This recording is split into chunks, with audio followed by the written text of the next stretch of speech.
Hey guys, what's going on? This is Chris on IMTM Worldwide Radio, and this is around the ATL Side Notes. And I was actually on the phone just now. So let's go ahead and get the intro going and we'll get started.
Good evening again, everybody. This is Chris on IMTM Worldwide Radio. This is Around the ATL. I want to say hello to everybody watching tonight or who will watch later on when I forward this over. This was another impromptu show because in this particular case, I had a topic that I did want to go over, but I'm going to do two things. So first of all, thanks to all that are watching and listening from different pages like New Pack City, Atlanta Hawks Nation, Atlanta Bird Game, although I didn't actually post over there because we weren't talking football tonight. Of course, those who follow on Twitter, Intellect ATL. I haven't even posted my stuff yet. Look at it. I'm all unprepared and stuff. Let's see. There we go. Twitter page, Intellect ATL. You can follow there. And of course, make sure you subscribe to the IMTM Worldwide Radio YouTube channel. Don't forget, by the way, the next Around the ATL, the live version, the 2-hour show, remember, there's going to be one person that will be eligible for tickets to the Hawks, tickets to the Skyhawks, or getting a shirt from the Originative brand. Although now I have to change that to branding because he's kind of taking a break from clothing. But if you go to the Originative brand on Instagram, make sure you hit them up. If you have a business or a project of some sort and you need design work, make sure you go to the Originative brand on Instagram. Let them know Around the ATL sent you. All right. That being said, the reason I'm doing this particular show tonight is I wrote an article a week ago or so talking about the Atlanta Hawks, primarily the fact that you have Trae Young and DeJounte Murray on the same team and the one-dimensional offense that the Hawks currently have. And this season can't be a waste of what talent those guys have. And if you saw the Slam magazine cover, I mean, that right there, just the antithesis of that is there, especially with what our record is, to say, well, we got these guys here, but look at our record. Why isn't that translated? So my article kind of pointed out a lot of different things in detail. All right. Now, earlier this afternoon or this morning, I don't know what it was, there was somebody who posted a story. Let me see if I can and kind of fill in the blanks a little bit. That's not what I wanted to click on. His name is Clifton. Shout out to Clifton. I'm trying to find the post now. I knew this was going to happen. I'm not as prepared as I wanted to be because I was taking an important phone call. Let's see if I can find it. There it is. All right, so his article was in regards to, or the 5 tenets of offensive scheme success. He posted an article from, I believe, bballindex.com. And he tagged me in it, and I saw it. And I said, hey, did you read my article from, last week yet? And he asked me to post it, and I did. And my article is, we can't be one-dimensional. We can't be a one-dimensional team and expect to win, not when we have two guards like Trey and DeJounte Murray. And so somebody, I don't believe they read it, because their response initially was, so it's the personnel and players, not so much coaching. And so my response to that was, well, wait a minute. Did you actually read the article? Because if you read the article in full, you couldn't have responded like that. Okay. Now, at that point, I said, okay, I'm going to do a video. And what I'm going to do is I'm going to read my article. Because maybe people don't read. Maybe people don't like to read anymore. I don't know. But one of the reasons I started my show was that you would have people who would have an opinion or a thought or an argument and whatnot, and never would want to come on my show. I have a full-blown radio show that's 2 hours, where I've had a whole bunch of people on the show that are in basketball or related to basketball and actual basketball players. And I believe I have a great forum for people to be able to come on and say, hey, I think this and I think that.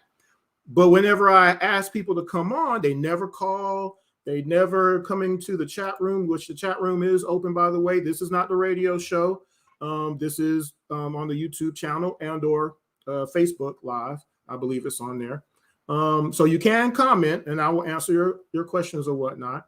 But on the radio show, the live radio show, you can actually call into the radio show, and I'm gonna say, hey, go ahead and tell us your name and where you're calling from. Been doing that for 4 straight years now. Okay.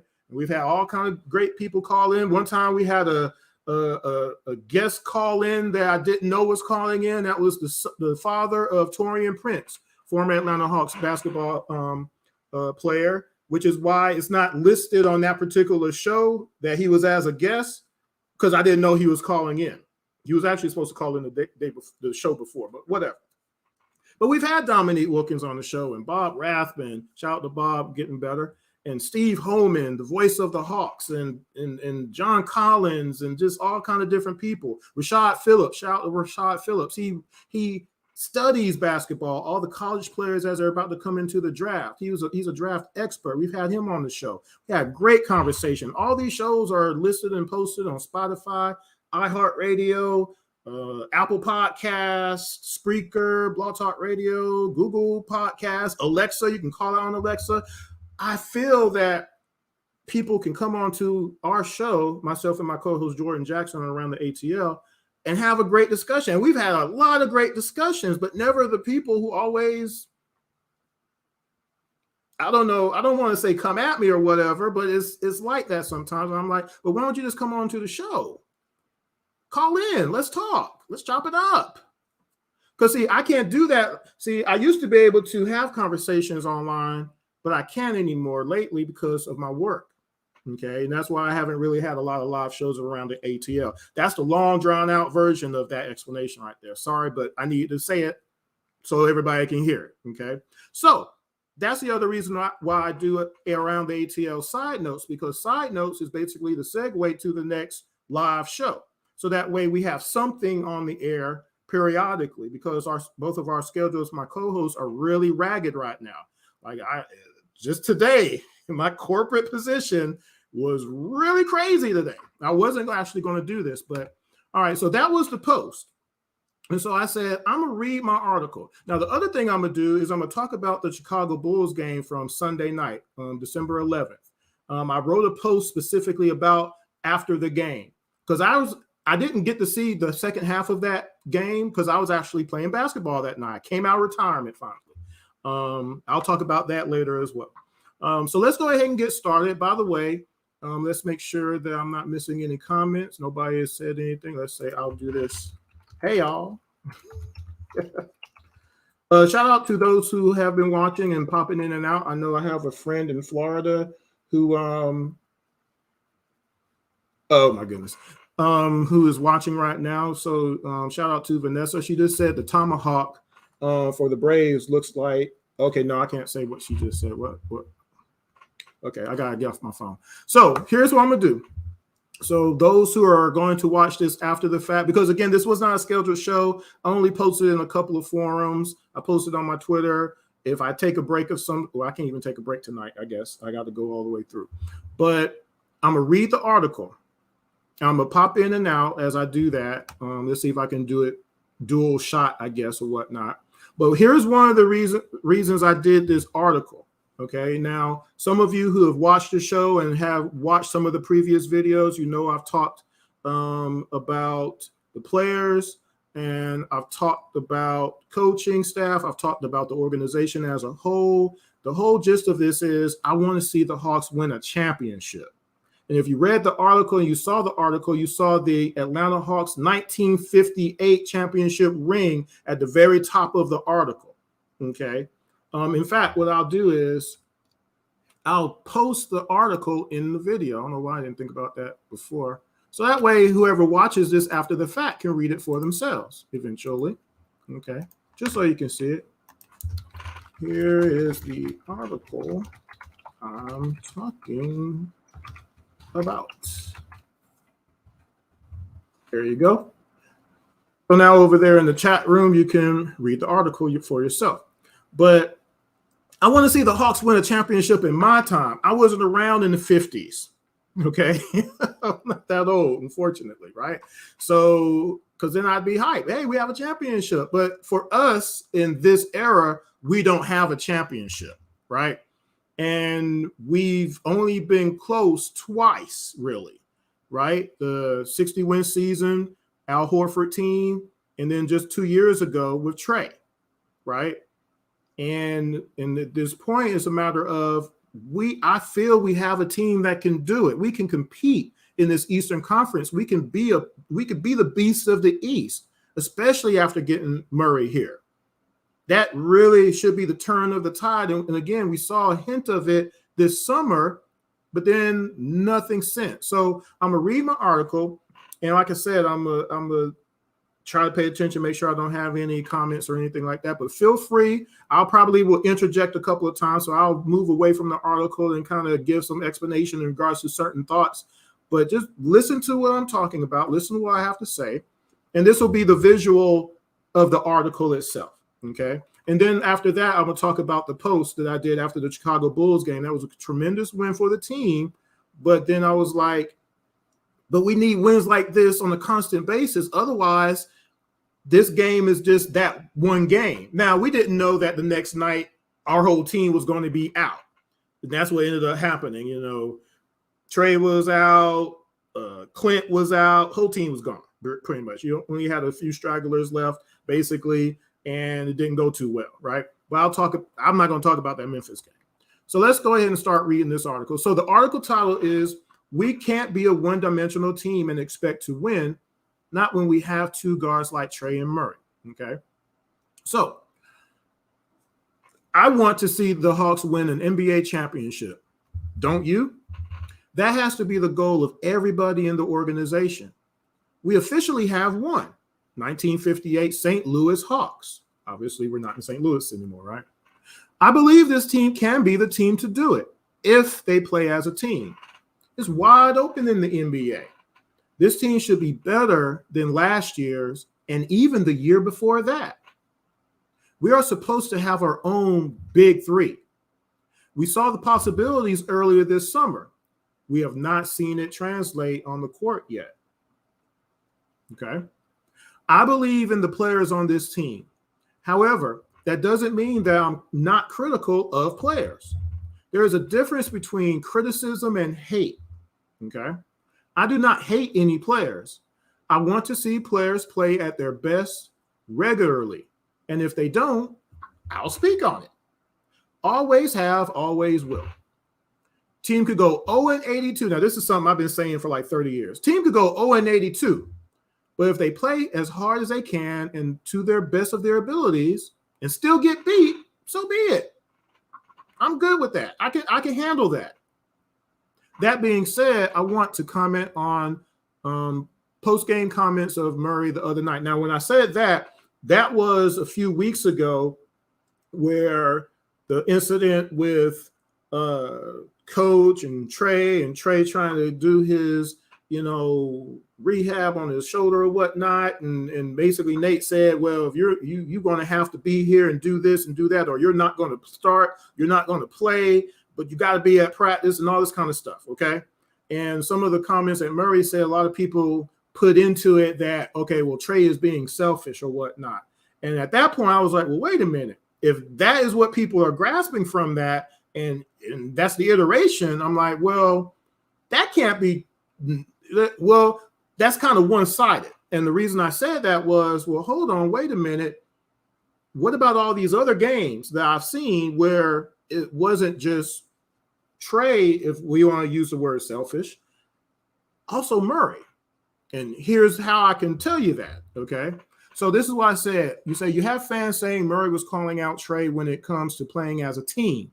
And that's why I said, hold on a minute. Let's make sure that the focus is placed equally on both players that have the ball in their hands more than anybody on this team, which is Murray and Trey. They're the guards. They're the primaries, right? So let me make sure I don't have any comments so far. I do not. Let me make sure I say thoughts in question marks. All right. So let's get to some of the heart and meat of this. Now, please pay attention. Listen to what I'm saying now. Listen to how I break this down. Okay, now this is primarily for Atlanta Hawks fans for sure. People who've been watching all the games, you've been to games. I'm a season ticket holder myself, and that's one of the other reasons I wrote this article, because, see, I take it more personally this year than most because I do have tickets that I've invested in this year, and I don't live in Atlanta. So it's a whole bunch for me to go to Atlanta to go to a game, more so than people who live right there and they can get on the North Avenue train and boom, they're in 5 Points and boom, they're at Congress Center. You see what I'm saying? So, all right. So, first of all, I said from the very start that Trey has to be a better decision maker in certain situations. You can't shoot from half court all the time. Can't have 10 turnovers in a game. That is being selfish. Okay. I've said that if that's happening, coach can't allow him to do it either, because that directly hurts the team.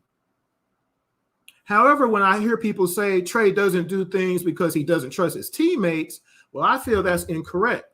If you have Trey voicing his frustration over the offensive direction, it's because of exactly that, lack of direction.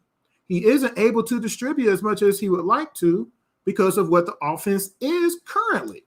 We have no movement without the ball. Nobody cuts to the basket. Trey should be averaging 15 or more assists every night. He wants to do that. Because we have no alternatives, if the pick and roll doesn't work, he tries to score, even if the shot is not a good one. And I'm not saying that you remove Trey's DNA when it comes to his ability to be clutch, right? And wanting to make the big shots, which the other night we saw that, right? That Chicago game, which I'll talk to y'all about in a minute. But I do feel that he can make better decisions on when to do it, especially in the fourth quarter. Scary thing is the offense we have is currently the right offense with one big difference, and I will explain that later in the article, okay? Now, again, right now I'm talking about the players, and this is where I said, did you read the whole article, okay? Because if you read the whole article, you wouldn't have been able to respond to me saying, oh, well, you think it's just the players and the person, whatever, not so much the coaching. I'll get to that, all right? And thanks for those who are going to be watching, like I said, paying attention or whatnot. Again, if you're not even a sports fan, thank you. But if you are, make sure you share the show with other people, okay? And again, I know I didn't advertise this, and I don't have time to even do what I usually would have done. I would have had probably a lot more viewership. But I'm on the air now. I'm not going to go back on Twitter and stuff like that. It's the price of doing a show on your own, right? All right, next paragraph. So I've watched Murray look off folks all season and shoot the ball, no passes. We all have as Hawks fans. He has shot team out of games. And as I said in a past video, you can shoot a team out of a game by missing and hitting shots. That Cavs game, the Cavaliers game from a couple of months ago or last month, he was 4 for 17 from the field, 1 of 4 from 3, 4 turnovers, but both AJ and John were shut out of that game, despite AJ going 7 for 11 and 5 of 8 for John. And John got the ball one time in the fourth quarter. He missed that one shot. They had, I believe, 17 and 16 points respectively in that game. And then in the fourth quarter, they didn't get the ball again. We lost that game, okay? The Houston game, He took 24 shots and Trey took 28 shots in that game. Both of them waved people out of the way so that they could ISO. We lost that game by 6 points to a team with 3 wins the whole season. This whole season has been about isolation and the pick and roll, and that's it. That's all we got. And if nothing comes out of the pick and roll, they go to isolation. There's been no movement. Nobody cuts to the basket. Players stand behind the three-point line. Shot chart shows all of this, quarter by quarter, which I've done all of this year. Now, one of the things y'all don't know is I'll, on Twitter, especially Intellect ATL, follow it. Let's see, is that scrolling still? Let me make sure I haven't took it off. Yeah, I did. So make sure you follow me on Twitter. So either during games or after the game, I'll itemize all those things out to say quarter by quarter. Look at the shot chart. Look at the second chance points, fast break point. I'll break all that down to be like, here it is again. Why hasn't there been a change? But anyway, I'm going too far ahead. Let me get back to the article. So where did I leave off at? So shot chart shows all of this quarter by quarter, which I've shown that all year. Nothing has been consistent. We watched them play a complete game against the Milwaukee Bucks on the road, then come home and get blown out by the Boston Celtics on national television. I was at that game. I was fighting Boston fans all night. Couldn't do nothing because we were getting blown out, though, right? And in the article, I say, did you see the video of myself outside State Farm Arena after that game? It was a miserable night that night, okay? But this is right after a perfect game against Milwaukee in Milwaukee. Beat them straight up. Anyway, we have more than enough talent. We have more than enough talent. Players have been regulated to the bench just based on rotational decisions. But as I've said 5 years ago, if a player is playing bad or not doing what a coach is telling him to do, if that's the case, he has to be benched for a period of time. I just saw a typo. My goodness. We have other players that can produce. We do. We've seen that game after game after game. You'd be surprised, I guess, because we never got to see them before, but we do have other players that can produce if given the time. Okay. We have players that can block out and get boards, and we have other players that can pass and move without the ball, right? We have players that can hit open jumpers and some that can create a shot as well. We have a deep team. We have had a deep team all year. They have to be allowed to play. It's not about ability, because that's obvious when they get more than 5 to 10 minutes a game and have actual usage. Okay. Now, those who are basketball people, you know what I'm talking about as far as usage go. It just means how much are they in the game and actually getting opportunities to participate in the game, not just in there for 2-3 minutes and then you're pulled out. Okay. That's not usage. So here we go about coaching.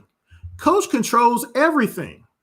Can't keep absolving the main job of a coach. The job is to put players in the best position to succeed, take advantage of their strengths, and minimize weaknesses. All the other coaches do it yearly. The job also is to instill discipline. Goal is to win games. So if a player's actions or gameplay doesn't put team in the best position, a decision has to be made to take away minutes. There has to be a consequence to messing up. Until that happens, you have anarchy. Players can't be allowed to do whatever, but especially not to ISO Joe it in each game. Now, again, if you're an Atlanta Hawks fan, you know what I mean when I say ISO Joe. All right. Make sure you follow along on IMTM Worldwide Radio. Thanks to those who watch now and later. Again, I didn't get a chance to promote this show. I just ended up doing it. Make sure you follow me on Twitter. Intellect ATL is scrolling right down there. Appreciate the support. And also, the chat room is open. So if you have a thought so far, make sure it's clean, because this is a clean show. No profanity, anything like that. All right. So what I'm doing, guys, for anybody who's just tuning in, I'm reading an article that I wrote a couple of weeks ago or last week, whenever it was, in regards to the Atlanta Hawks, and just reading it because of a response I got off of Facebook in regards to my article. And I don't think that person read it because their response was, well, it's just players and personnel, not so much coaching. And I'm like, if you read the whole article, you wouldn't have been able to reply that. So if people aren't wanting to read the article, I'm doing the article for you right now. I'm taking time out. Okay. So next paragraph. If players do not have the self-awareness that they are hurting the team, the coach has to do something. This is the second paragraph I'm talking about coaching, by the way. To not do anything makes him complicit on the game result. Because the coach can easily tell a player, stop shooting threes, or you need to drive to the basket more, or you need to set some screens, or need you to stay with your man, or I need you to block out more.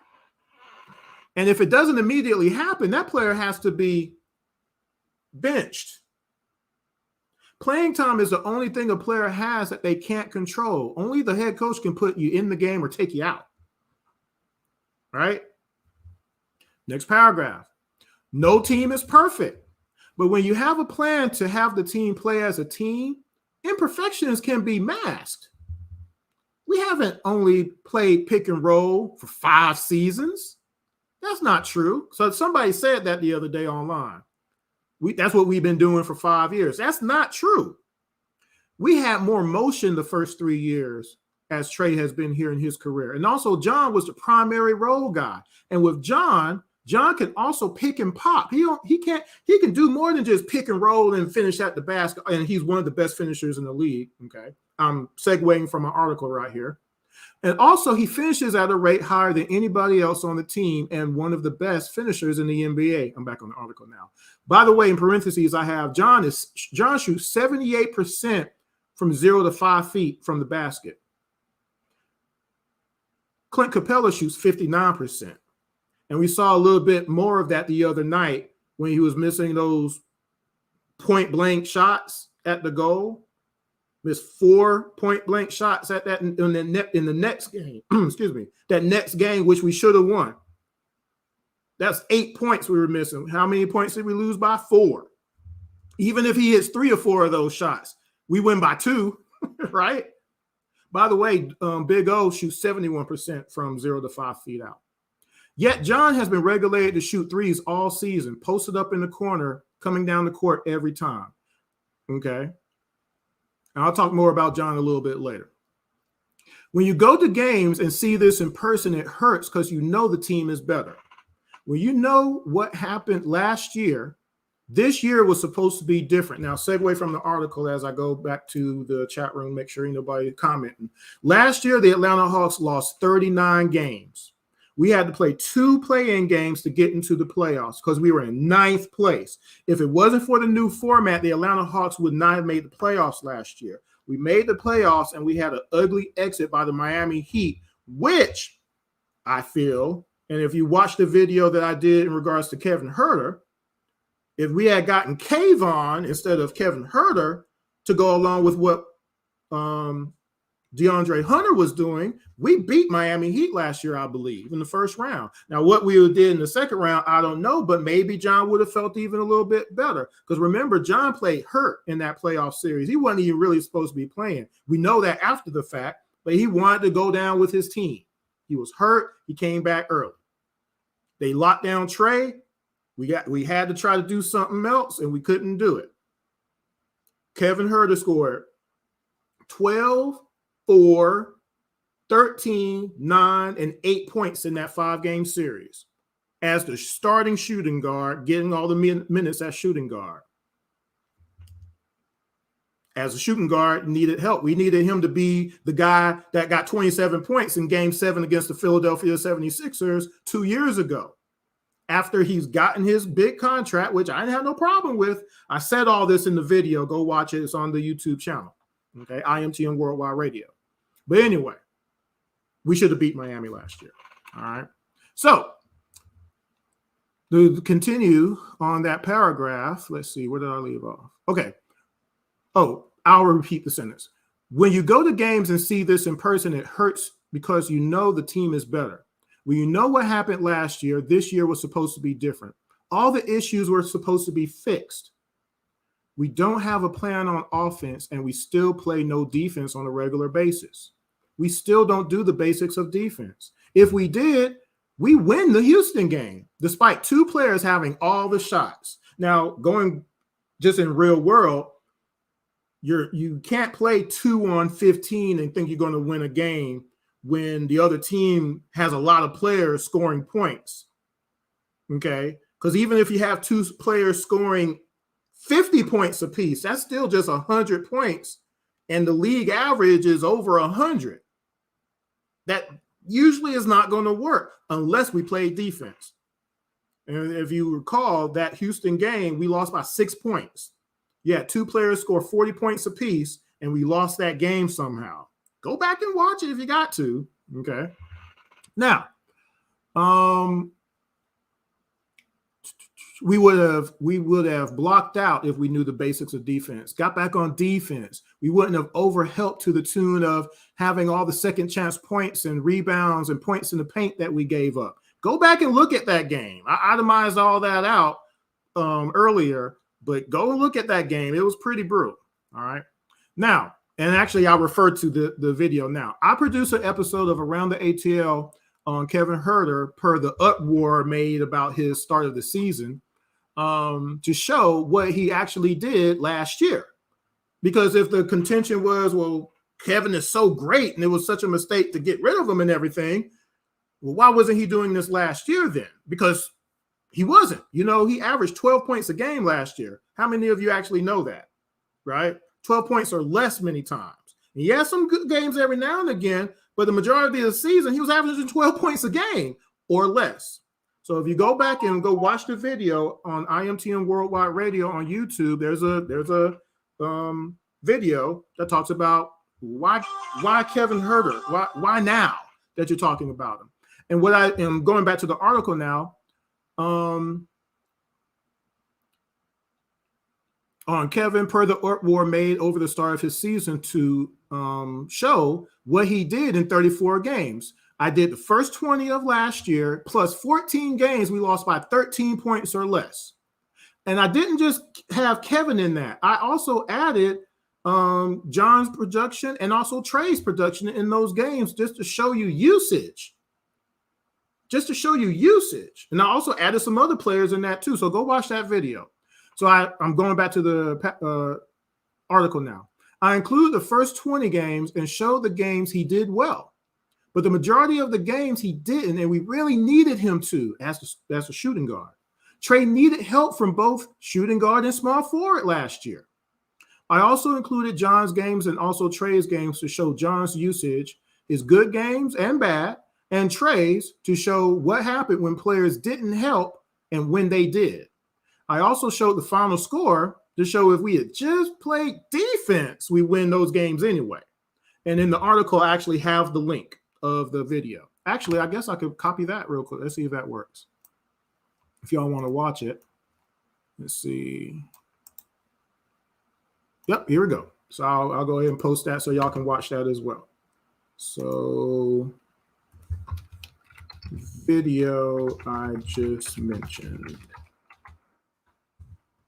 Michael is online. He says, what's up with Trey and coach? It's time to get a young coach and play new basketball. So I'm going to stop right here because I got a fan on. So yes, that would be a great idea if management agreed with that. But somehow or another, they're not, because otherwise I think something would have happened by now. Again, all of the other previous coaching positions that Nate has had, it's always led to something like this, that he won't change his ways. He's going to stay old school, like he's still playing basketball. And he doesn't want to interject anything new. In fact, we can see this because in the 2020 season, the second half of it, he became the head coach after Coach Pierce was gone. He couldn't do anything as far as implementing anything that he wanted to do because it's in the middle of the doggone season. So he kept things as they were and implemented those things. And that's how we got to the Eastern Conference Finals. But also because he did get the guys to believe in themselves. They did play with more energy and fire and effort. And so Even though they didn't really play defense any better than they've ever had before, their effort was better and masked all the holes in their defense. They blocked out better, so they didn't give up as many second chance points. They got back on defense more, so they didn't get to give up a lot of fast break points. They didn't overhelp as much, so they didn't leave wide open threes all the time and or give up a whole bunch of points in the paint as far as layups. They did all of those things at a higher level. Okay, not so much the 2021 season. All of that just went out the window. Offense and the defense reverted back to what it was again. Okay. Oh, well, Chris, he had COVID and the injuries, and that's all excuses, folks. There's too much talent on the team, on any team, where if you just ask people to play with effort, they'll give you that. But you got to demand the effort. And then again, like I said in the article, in the previous paragraph, you have to have a consequence if there is no effort. You got to be able to say, come here, I got to take you out the game because you just had 5 turnovers in a row. First of all, you should never let anybody have 5 turnovers in a row. If the other team scores on all of that, that's 10 extra points you just gave the team. How is that smart? How is that winning basketball? This is just basketball I'm talking about. And I might, at the end of this video, talk about Sunday night where I actually played my first basketball in 4 straight months. I played 3 straight games. I was kind of surprised I was still alive, but I won all 3 games, which always makes you happy when you win games because I'm just trying to win games. I'll talk about it later. Our guys are so young. This is Michael again on the chat line. Thanks for all those who support. Our guys are so young, I believe a young coach playing new basketball is what they need. Run, run, run. We have one of the slowest pace of plays in the NBA with a bunch of kids on our team. We don't have 35-year-olds on our team. We don't. John, I think, is the oldest guy on our team, and he's 25. Explain that. Right? Big point right there. Big point. Anyway, let's go back to the article. All right. We're getting to the good stuff soon. So I just posted the video that I just referenced that I talked about the 34 games last year that I pulled, which is almost half the season. It's a lot of games, y'all. 39 losses. I pulled 34 games, the first 20 of the season, and then 14 games we lost by 13 points or less. If we just won half of those 14 games that we lost by 13 or less, we're not in 9th place. We're not playing in, we're not having to play in to get into the playoffs. We're a higher seed. All kinds of stuff could have happened. Watch the video. All right, so next paragraph. This is another coaching paragraph here. If people don't read the whole article, there's no way to get a sense of what I'm talking about reading 2 sentences. That's just not even cool, which is why I'm doing this. So anyway, you can't get rid of all the players just because. You just can't get rid of all the players just because. Can't have it where Lloyd Pierce was good at X's and O's, but not great with players, and Nate is great with players, but not great with X and O's. We need to have both. We need to have a middle ground. We got to even that out. And also, you need a coach that will actually initiate true discipline on the court. Other teams have that and have had it for a while. That's where when you hear the word having a direction or having a scheme or having an identity, that's where that comes in. And I'm going to go ahead and segue real quick. Someone mentioned, hopefully I can't remember who posted it, mentioned watching the Grizzlies game, knowing the situation. Trey is out, Clint is out, all these different players are out and not playing. Bogey was out. Why does it just look like we're just out there LA Fitness style? How come the guys that are playing, why aren't you see what I'm saying? See, that's where it comes in at, because it shouldn't matter who's playing. Just like the New England Patriots, it didn't matter who was on that roster. Yeah, they had Tom Brady for a long time, but think about all the other players that they've had over the years that weren't Pro Bowl players necessarily. They weren't going to the Hall of Fame at all or anything like that. But all of them did their jobs and did it very well because they knew if they didn't do their job, they weren't going to play. And they all played to the style of the head coach. Didn't they? They had an identity and they win ball games, right? There should be something like that here, and there's not. And so even though that it's going to be hard to win this game because all your guys are out, that's just an excuse. Want me to tell you another reason why I can say that? The Brooklyn Nets barely beat us that particular night, beat us by 4 points, whatever it was. KD, Kyrie, the whole nine and everything, right? After that game, they sat their whole team plus 3 bench players. 8 different players didn't play their next game against the Indiana Pacers. And I said, when I saw the news story that, well, shoot, right after they played the Hawks, at home, by the way, they're going to pull KD. They're basically pulling their whole starting lineup plus 3 bench players that helped them beat the Hawks. And they're not going to play against Indy. I said, you know what? I bet they beat Indy anyway. People were like, "No, you're crazy. Go check the final score from last week. Indiana versus the Brooklyn Nets and see who won that game." That's why you know there's no excuse. Injuries are not an excuse. People being sick is not an excuse. I'm sorry. It never has been and never will be. You can use it as an excuse if you want to. Just saying. All right, so let's get back to this. Going back to the article, other teams have that and have had that for a while. Players want to be coached. You have to have something to execute. Someone said players just need to hit shots if all we do is pick and roll. I say, why not make the shots easier? Layups are better than dribble 3. 10-foot jumper is better than a contested 3. We don't have to shoot threes all the time. We have games where we're shooting 38, 40 threes in a game and shooting 16%. How's that smart? You can blow out a team hitting 2s. You know that? Going 8 for 32 in a game ain't the move, folks.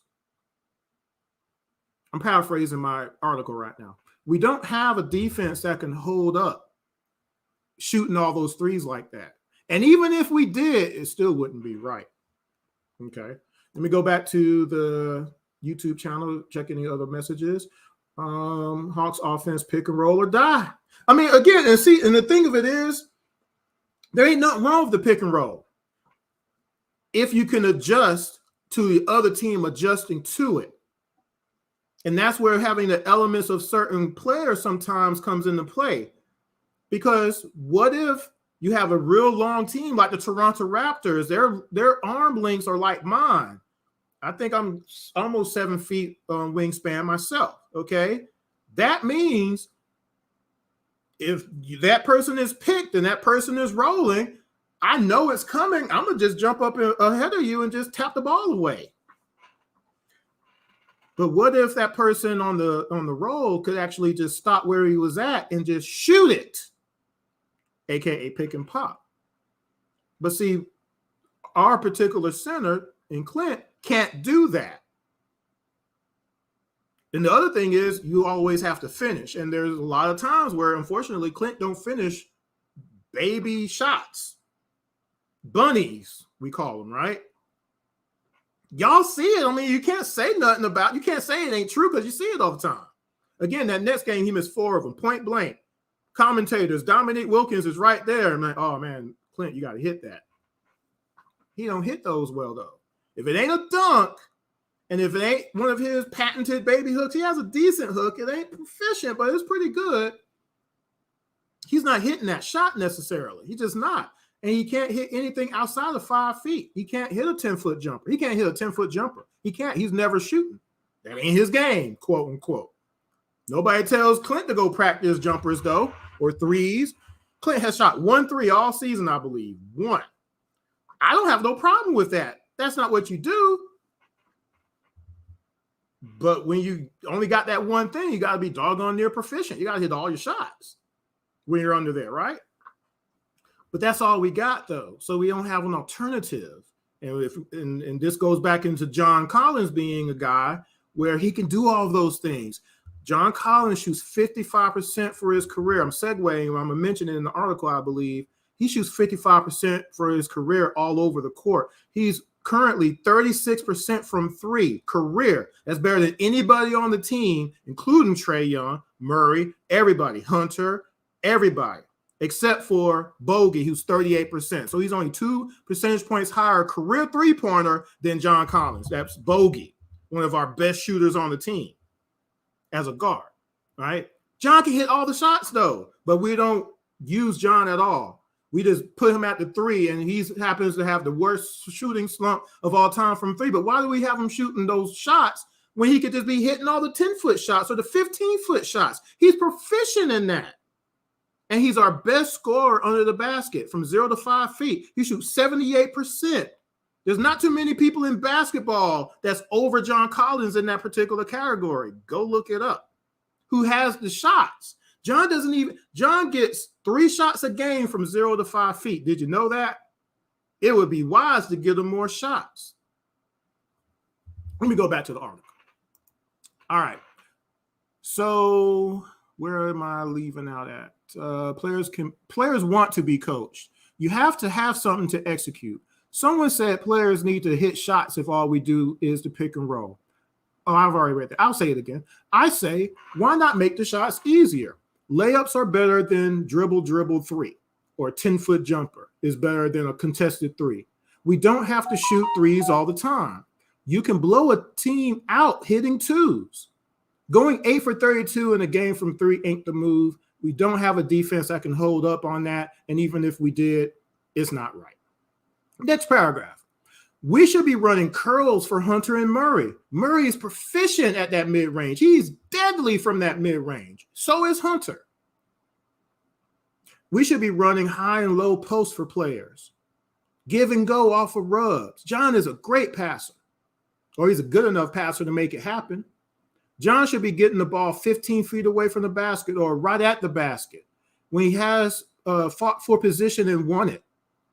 He always gets looked off, and/or we throw him a bootleg entry pass. We don't even know how to do a basic entry pass to a post player. It's one of the things I talk about as a fundamental when I play basketball. It's very frustrating to where, especially in my older age, to have to try to do a somersault to try to get the ball from certain players. I got to do all kind of stuff. I'm like, here's my hand. Give it to me right there. And/or if depending on who's the person who's playing me, give it to me, bounce, pass it. I can control it from there. If it's a quote unquote smaller player than me, give it to me. He's not coming over the top. If it's a bigger player, bounce pass it. He can't do nothing but foul me if he tries to steal it. And then at that point, here's a couple of things that are going to happen. This is me playing the post. Either I'll make my move. I'm either going to do a turnaround jumper and/or I'll drop, knock myself in there from old school days and get my little hook on or whatever at the basket. And/or if you cut on my team, I'm giving you the ball. I'm going to jump ahead for Sunday night. I had the game-winning assist to the game-winning shot for the third game that we won in a row because I got the ball in the post, people cut, and I know how to pass. And I love passing. I'm trying to get 4 or 5 assists a night. Okay, when we play, we're playing up to 16 points. We're playing 14-minute clock. It's not a lot of time. It's basically a quarter. Okay, right? So I'm trying to pass. I'm giving you the ball in your bread basket. If you cut right down the lane, I'm giving you the ball. You got a layup. I already got your screen. If you're a shooter, you move, I'm getting you the ball in your shooting motion. Throw that junk up there. And I'm going to get the rebound if I can. I'm going to get you a tip rebound. I'm setting screens for my guys. You're not getting around me. Here, come around. And you don't know when the screen's coming from. I'm like RKO out of nowhere. Screen, boom, shoot. I'm trying to win the game. I'm not selfish. I don't have to shoot the ball during the game. Okay, I'll shoot, but only if I'm wide open. But if I'm not hitting, I'm not going to just keep shooting. I gotta keep shooting to get my shot back and stuff. I ain't played in 4 months. I ain't about to do that. I'm trying to win. We won 3 games in a row. Okay, old man Chris out there, out of retirement. But anyway, let me get back to my paragraph. All right, so. I talked about running curls, being proficient in the mid-range. We should be setting screens for our shooters. Murray is good at catch and shoot threes. So is Trae. So is Hunter. So is AJ. And now Bogey is back. This is before Bogey was back. Aaron Holiday hits, Justin Holiday hits shots. There should be nobody standing for 16 seconds behind the three-point line, ever. Players should always be moving. Trey will find you every time. John can find you. Murray can find you. We have synced it, but only a few times the whole season. Okay. Cut to the basket. Okay. Is that asking too much, y'all? Okay. So, of course, on defense, we don't play it every night.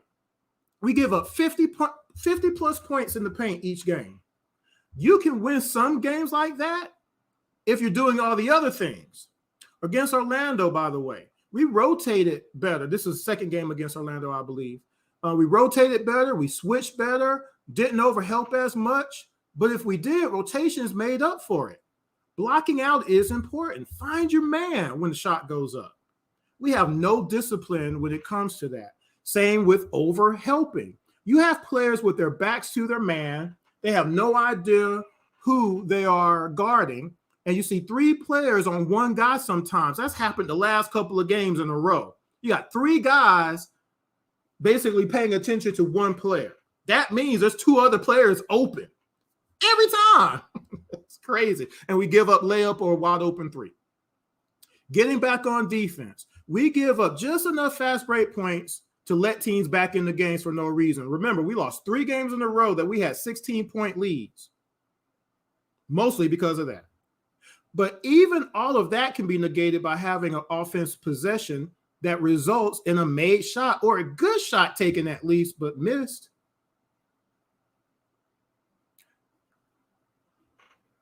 When you don't use another typo, you don't use the shot clock, a 16-point lead can easily be made up on the other team side, and you can come back and win. Per the extra possessions we keep giving up. Think about it. When you one dribble, no pass, and then shoot it, and that clanks off, the other team is always running to the other end and getting a wide open shot, a wide open three, a layup, or an and one. How many times have we seen that just this season? Not counting last year, right? Think about that. All right. I talked a whole bunch about coaching, haven't I? Just to let you know. All right. So Michael again says, thanks, Michael, for checking out the show. Make sure you share this after the fact. Again, this was an impromptu show. I didn't promote it. I only put it on one page on Facebook, and I put it out on Twitter a couple times. You know, it was a long day for me. I wasn't planning on doing this. I've been working all day. If we played run and gun, we would win so much more with layups and pull-up threes. JC and Trey and Clint and Bogey played so much better running when Nate first took over. And again, going back to that, Michael, I'm going to go into it in a little bit in the bottom of this article in regards to that. But he was running the remnants of what the former coach, Lloyd Pierce, had. Because, again, scoring points has never been the problem for the Hawks.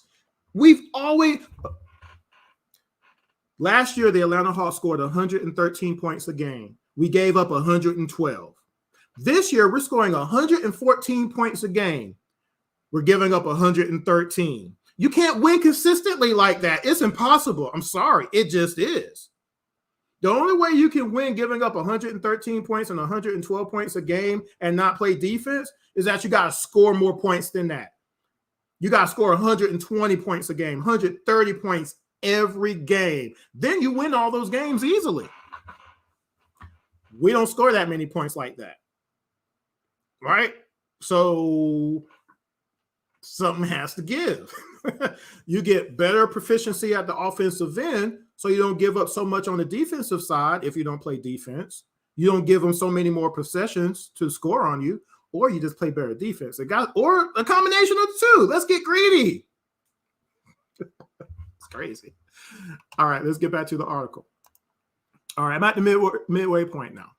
All right. So I just want to see the best of this team each night. As a ticket holder, I'm not asking for a lot. I don't think I am. Or maybe I am. I don't know. I don't care. Again, I bring this up again. I don't care if the team goes 0-82. If they played as hard as they can play at their best and still lose, so be it. But knowing they can play better and watch them lose to teams they have no business losing to is not right. We lost to the Hornets this year. We lost to Houston. Again, They won 3 games until they played us. They waving us off the court. Remember, Trey and Murray was doing all the hot shot dogging, talking, patting people on the head. That's cool if we win. We lost that game 132 to 126, though. This is the second time in a year in a row that we've lost to Houston, by the way, because we also split with them last year. Last year, we lost 126 to something. It's stupid. And they had more players missing than they did this year when we played them. And we can't beat the Houston Rockets? That's a problem. The Cavs game, again, we lost that game. Philly played without James Harden and Maxey. Maxey always kills us. Philly beat us, and we had a lead in that game too. Boston, they're in first place, but how we lose by 30 points right after we beat the Bucks in Milwaukee? Top tier team in the league. I think they're in second place. We beat Milwaukee, though, but we get blown out by 30 against Boston? Come on. The plan needs to be better. Discipline needs to be constant. If the coach can't give that, we need someone that can do it. At this point, we need someone that is either a specialist on the offensive or defensive end, or a coach that has championship experience, meaning they either have won one as a player or a coach. We have to have implementation of not just winning games, but having the ability to win playoff series. Now, that's important. Because winning games is important, but winning games only goes so far. If you're not winning games in the playoffs, the regular season is getting you placement for the playoffs. Once you get in the playoffs, once you've qualified, now it's a matter of you got to win series. Winning a game or two in the playoffs doesn't mean anything. We won 1 game in the playoffs in Miami. That was our only game. We were knocked out the first round, right? You got to win series. Last year, if not for the new format, Hawks would have been out of the playoffs. Team finished 9th in the conference, 39 losses. We had an ugly first-round exit. Trey was shut down purposely by Miami because Coach Spo know what he's supposed to do. We got to stop Trey doggone Young. Dare everybody else to beat us, and that's what they did, and we got beat. John was playing hurt. Probably shouldn't have been on the floor at all, but he was. That's in parentheses. Hunter was balling. Kevin gave team, I got to repeat it again, 12 points, 4 points, 13 points, 9 points, and 8 points in 5 games, and we were out of the playoffs. If we had gotten Kayvon like we did in the Philly game 2 years ago, we beat Miami. I said it then, I say it now. We need more than 12 points a game from Kevin last year, and that's all we got. And I was one of Kevin's biggest fans. If you watched any of my videos over the years and listened to Around the ATL or read my posts, you know I called him Red Mamba from the jump. But last year, he got that extension. And he got that extension based on averaging 12 points a year for the previous couple of years, and that really good game in Philly at 27-point night. We needed 18 or 19 points a season last year from Kevin. If we had gotten that, Kevin would still be here. Believe you me, he would still be here as a Hawk. There are games that you have to ask, could a player have pulled back just some to make the game easier to win? Could a player pull back some to just make sure the team wins the game? What do players have to do to try to compensate for when players are either missing shots or not getting shots? And why can't the coach the players into doing something different? Why can't we have an alternative to chucking up shots with no passes made? Do you know the Atlanta Hawks are last in the league in passes made a game? Which was the element of this article to say we got Murray and Trey on the same team, but we're last in passes made? How is that possible? Want to know why? ISO. You're not passing the ball a lot when you're just isolated. And not just Trey and Murray either. Sometimes it's Hunter doing it. Right? Y'all seen it? You have to have something to execute when things go bad. Okay? Here are some examples of this. And I'm including games where players did have a good shooting night as well. Okay? I'm including both sides of this. I'm leading off with Murray because, again, the contention was initially that, well, he's not the one that's playing selfish, not playing selfish all the time. It's just Trey being selfish all the time, okay? So First off, these are games I'm listing now. Let me go back to the YouTube channel. Thanks for all who's watching. Okay, no new comments. And again, make sure you follow along on Twitter, Intellect ATL. And of course, feel free to subscribe to the YouTube channel, IMTM Worldwide Radio. I appreciate the support there for sure. We are on Facebook and Instagram under IMTM Worldwide Radio. Don't forget that. Appreciate everybody listening and paying attention who will watch this after the fact when I post it tomorrow sometime.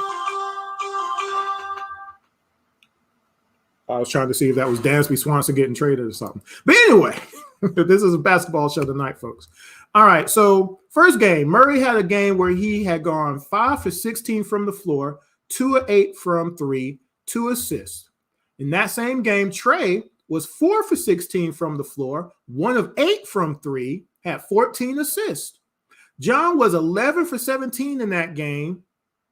Miami wins that game 106-98. Check that final score. Could John have a couple more shots? Maybe somebody else had a couple more shots where Murray and Trey was having not a great game of all time. Murray was 5 for 16 from the floor, 2 of 8 from 3. Trey, 4 for 16 from the floor, 1 of 8 from 3. That's a lot of missed shots to lose by 8 points. What is that, 6 points? I don't know. 106-98 ain't a lot. Next game. Murray had a game where he was 5 for 16 from the floor, 1 for 4 from 3, had 4 assists. John had the worst shooting night of his career. He was 3 for 12 from the floor, 0 for 7 from 3. Trey was 11 from 19 from the floor, had a good game. 4 or 7 from 3, had a good game, had 7 assists. This is a game we won. We beat the Kings barely, 115-106. Barely at home, but we won. Murray, 5 for 16 from the field. John, 0 for 7 from 3. Did we have to shoot those threes? All right, so here we go. Murray had a game where he was 7 for 18 from the floor. So kind of okay. But he was 1 for 6 from 3, had 4 assists. Trey was 12 for 21 from the field, 2 of 4 from 3, 12 assists, a great game. John had 4 shots in that whole game, and then he fouled out. Hawks beat Toronto in overtime, 124-122. We won that game 2 points at home against a team that was basically playing 6 players in rotation that game. And we were full healthy. The only person we were missing was Bogey in this particular game. We almost lost that game. Had to go to overtime to beat them. Overtime. Murray had a game where he was 9 for 23 from the field, 1 for 4 from 3. He had 7 assists, though. Trey was 8 for 18 from that game, 2 of 7 from 3, had 11 assists. John had 6 shots in this particular game. Hawks lose to Philly 121-109. This was a game we had a lead in. Okay. Murray had a game where he was 9 for 23 from the field, 1 of 8 from 3, had 11 assists, though. Trey in that game was 9 for 26 from the field, 2 of 9 from 3, 10 assists. John had 6 shots in that whole game. Pelicans win this game 124-121, 3 points. John had 6 shots. Again, this is another game where both our guards had 20-plus shots. We weren't hitting any of them. We lost that game by 3 points. Easier shots maybe could have helped us win this game. Or play some defense, one or the other, right? Murray had a game where he was 14 for 27 from the floor, 5 of 12 from 3, 9 assists, 5 steals. Trey was 7 for 22 from that game, 2 of 7 from 3, had 7 assists. John had 10 shots in this particular game. AJ had 2 shots. Now, in this particular game, Hawks beat the Knicks 112-99. We won this game kind of going away. Kind of, but if you remember that game, not so much, kind of. Could have been easier. Murray had a game, next game here, where he was 11 for 20 from the floor, 1 of 5 from 3. Again, all these threes have terrible percentages behind them. Trey was 10 for 28 from the floor, 2 of 5 from 3. That's okay. 9 assists. John was 6 from 8 from the floor. He hit his only 3. Now, mind you, Murray had a pretty good shooting night, except from 3. Trey, not so much, but he was okay from 3. John had 8 shots this whole game. This is a game where Utah beat us at home, 125 to 119. John had hit all of his shots but 2. Could we have given him a couple of more shots so we don't lose this game by 6 points? I'm just asking. Murray had a game where he was 7 for 19 from the floor, 3 of 6 from 3, 4 assists. Trey was 3 for 17 from the floor, 1 of 6 from 3, 6 assists, 6 turnovers. John was 6 of 10 from the field, 3 of 5 from 3. Hawks lose to the Cavs 105 to 19. This was the game where basically I said that Murray had shot us out this game. Trey was having a bad shooting night as well. So why couldn't John get more than 10 shots that particular night as well? He was hitting his shots. He was hitting his threes. We lose that game again, 6 points. Murray had a game where he was 4 for 17 from the floor. I don't know if that was the Cavs, that 105-99. I have to check on that now that I think about that, because this next game, I think we played the Cavs more than once. So Murray had a game where he was 4 for 17 from the floor, 1 of 4 from 3, 6 assists, 4 turnovers. Trey was 10 for 22 from the floor, 1 of 7 from 3, 10 assists, 6 turnovers. Those are our guards, guys, okay? John was 5 of 9 from the floor, 3 of 5 from 3. He had 8 shots through 3 quarters. And again, he shot 1 in the 4th. He missed it. So he was 5 for 9 for the game. AJ Griffin was 7 for 11 that game. He was 3 of 6 from 3. He had 2 shots in the 4th, hit both of them, but he didn't get another shot after that. We lost that game 114 to 102. I mean, John and AJ were hitting all their shots, but they couldn't get no more shots in the 4th quarter. Don't sound good to me. Murray had a game where he was 7 for 15 from the floor, 2 of 4 from 3, 5 assists, 4 turnovers. Trey was 9 of 25 from the floor. Now, if you've seen the pattern here, we have a lot of games where their percentages are really not good shooting from the floor. Like they're shooting 30% from the floor sometimes. In a lot of these games, these are just the games I'm mentioning here, okay? 2 of 8 from 3. Again, that's not a great percentage from 3. Now, this game, John had a bad game as well. 3 of 12 from the floor. Again, he shot another 7 threes for some reason and missed all of them. Holiday was 1 of the 7 from 3. AJ was 3 of 4 from the floor. He had 4 shots. He was 2 of 3 from 3. He played 6 minutes that game. Hornets won that game 126 to 109. This was one of the games that the Hornets won this season. I think they have 7 the whole season. The Hawks are one of them. We lost that game. Murray had a game where he was 9 for 19 from the floor, 3 of 5 from 3, 6 assists. Trey was 15 for 32 from the floor, 5 of 10 from 3, 5 assists. John was 2 of 4 from the field. He had 4 shots.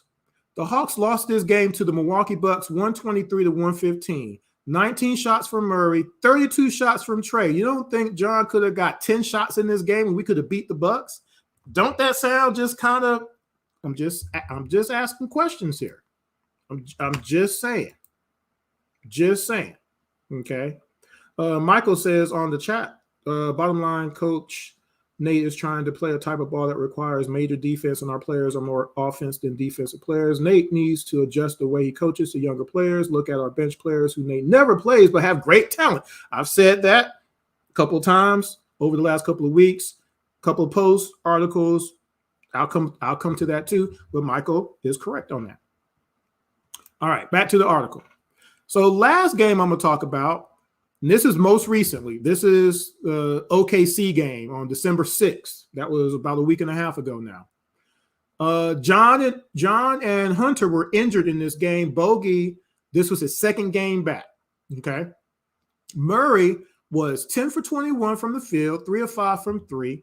He had 6 boards. He had 3 assists. He had 2 steals. He had a block. He had 3 turnovers. Okay. Trey was 6 of 19 from the field. He was 1 of 7 from 3. He had 10 assists. He had 4 turnovers.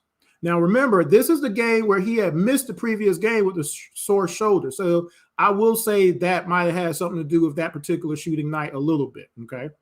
AJ also had a bad game. He was 4-15 from the floor, 3-9 from three. Bogey was 6-15 from the floor, 5-10 from three, played 22 minutes, okay? Now, this particular game, all night long, we heard Brian, Oliver, and Neat talk about we're doing too much ISO. OKC isn't big enough. They don't have an advantage. We have the advantage down low, and we're not taking advantage of it. We're not moving the ball from side to side. We got to get stops. Now, they said that all night long. Did we move the ball from side to side all night? No. Did we take advantage of the fact that OKC had no size, no shot blockers at all? No, we just kept taking one dribble shots with no passes. Did we ever get any stops? No. How do we know this? Well, in the first half of that OKC game, the Hawks shot 24 for 49 for 49%. That's really good. That's half your shots being hit. They were 8 for 20 from three. That's 40%. That's not bad at all. OKC shot 24 for 51 for 47%. They shot 5 for 16 from three for 31%. That was the first half. In the second half, the Hawks shot 20 for 53 for 37%. They were 5 for 18 from three for 27%.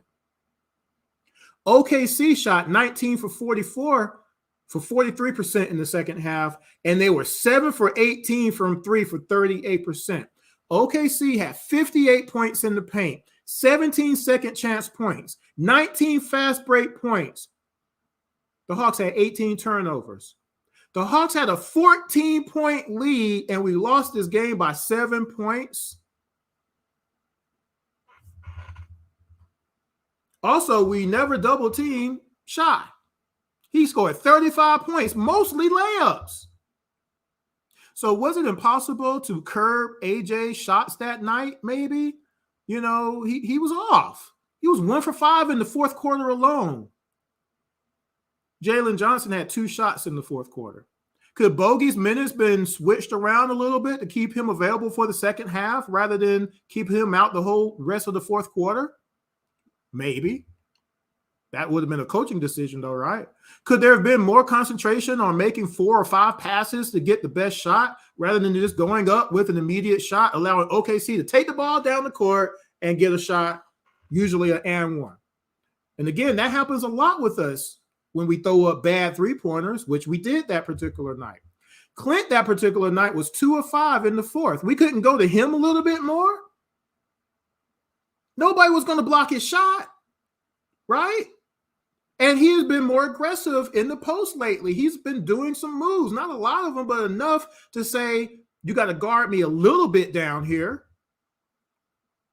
And I know he doesn't shoot, again, from 0 to 5 feet. He's not the best at that, and he doesn't hit free throws, but we had an advantage. We should have did that a little bit more. Just a little bit more. So, that all being said, in that particular OKC game, Murray was 3 for 8 in the fourth. Trey was 2 for 6 in the fourth. Hawks had 4 assists in the fourth quarter. 2 by Trey and 2 by Jalen Johnson. I'm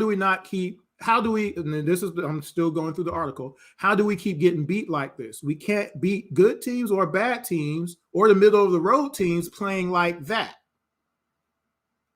And at the time, this is the article at the time, we have 11 losses to prove that.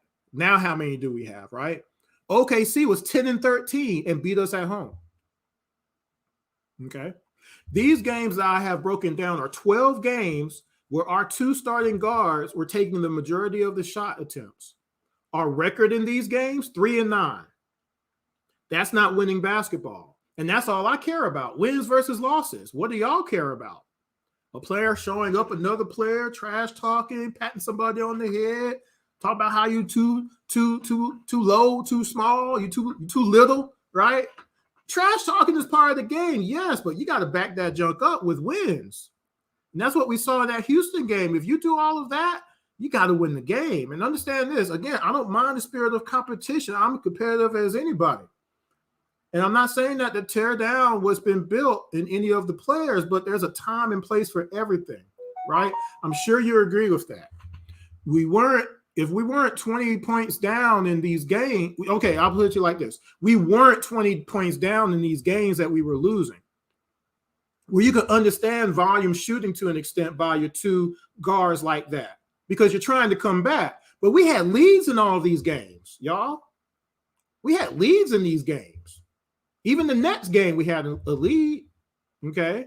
When we play as a team and everybody touches the ball and they're involved, we win those games. And a lot of them, we're dominant in those games. When everybody is involved and gets a little piece, like that Chicago game I'm going to talk about in a little bit, we win those games. My co-host of Around the ATL, Jordan Jackson, Jordan 23 ATL on Twitter, of course, he had mentioned to me in a statement by Magic Johnson, to paraphrase it, he said, the first three quarters, you do your thing, but the fourth quarter is winning time. So you have to make sure that all the plays are basketball plays to help win the game. You can't make mistakes. You got to minimize mistakes. Those mistakes include turnovers, poor shot selection, not playing defense, not getting the ball to the players that are making shots, etc. That has happened a lot the past 2 seasons with us, haven't they? But especially in the first 20 games of this season. Okay? Now, are you sure we couldn't have had more wins and a few easier victories with just a little bit better game plan of action and or better decisions from our primary ball handlers? That's who they are. They're our primary ball handlers. We rely on them to move the ball. And why couldn't coach do anything in these cases? He has the right to tell players to stop taking bad shots. He really does have that right. He's the coach. Or to stop looking off players. Or to be more careful with the ball. There's just some passes are just not right. You just don't need to make them. But most importantly, he has the ability to run something that will prevent errant shots or shutting players out of the game, etc. He can instruct. And if players go against the instructions, put in another player that will execute the instructions if the instructions are being made, of course. Winning the game has to be the only goal for everybody. That has to be the only goal. Winning the game. Winning the game. That's the bottom line. You got to win the game. That's the only thing that matters. Okay. Now, more coaching. We're going to talk about more coaching now. And again, I'm itemizing this whole article out so you have a visual of what I'm talking about. You can hear the stress on certain things now instead of just reading it black and white. Now you have a visual forever to go by. Okay. The coaching staff operates as a team, just like the players on the floor. Whether you have a coach that is good at X's and O's but doesn't mesh with players well, or if you have a coach that meshes well with players but is not the best at X and O's guy, you need a team of coaches around that person to help out. Melvin Hunt not being on this team makes a difference. And not because he's not here to throw chairs around anymore. Y'all remember that, Coach Hunt? Melvin came up through the Rockets organization initially with Rudy Tomjanovich. Eventually, he was on the Mike Brown staff of the Cavs from 2005 to 2010. That's the team that went to the finals, had a 66-win season, etc. Now, after that, he went to Denver. Now, at a certain point, I believe either Coach Carl got sick or he was fired. I can't remember, but Hunt ended up becoming the interim coach of the Denver Nuggets. Okay, for a short period of time, he went 7-5. Now, one of the things he did was implement an offense that worked for the current Denver team at the time. And this is where I'm in my article still. This is where I say, read the following synopsis written by writer Adam Maris of SB Nation. While some new offensive sets have been put in,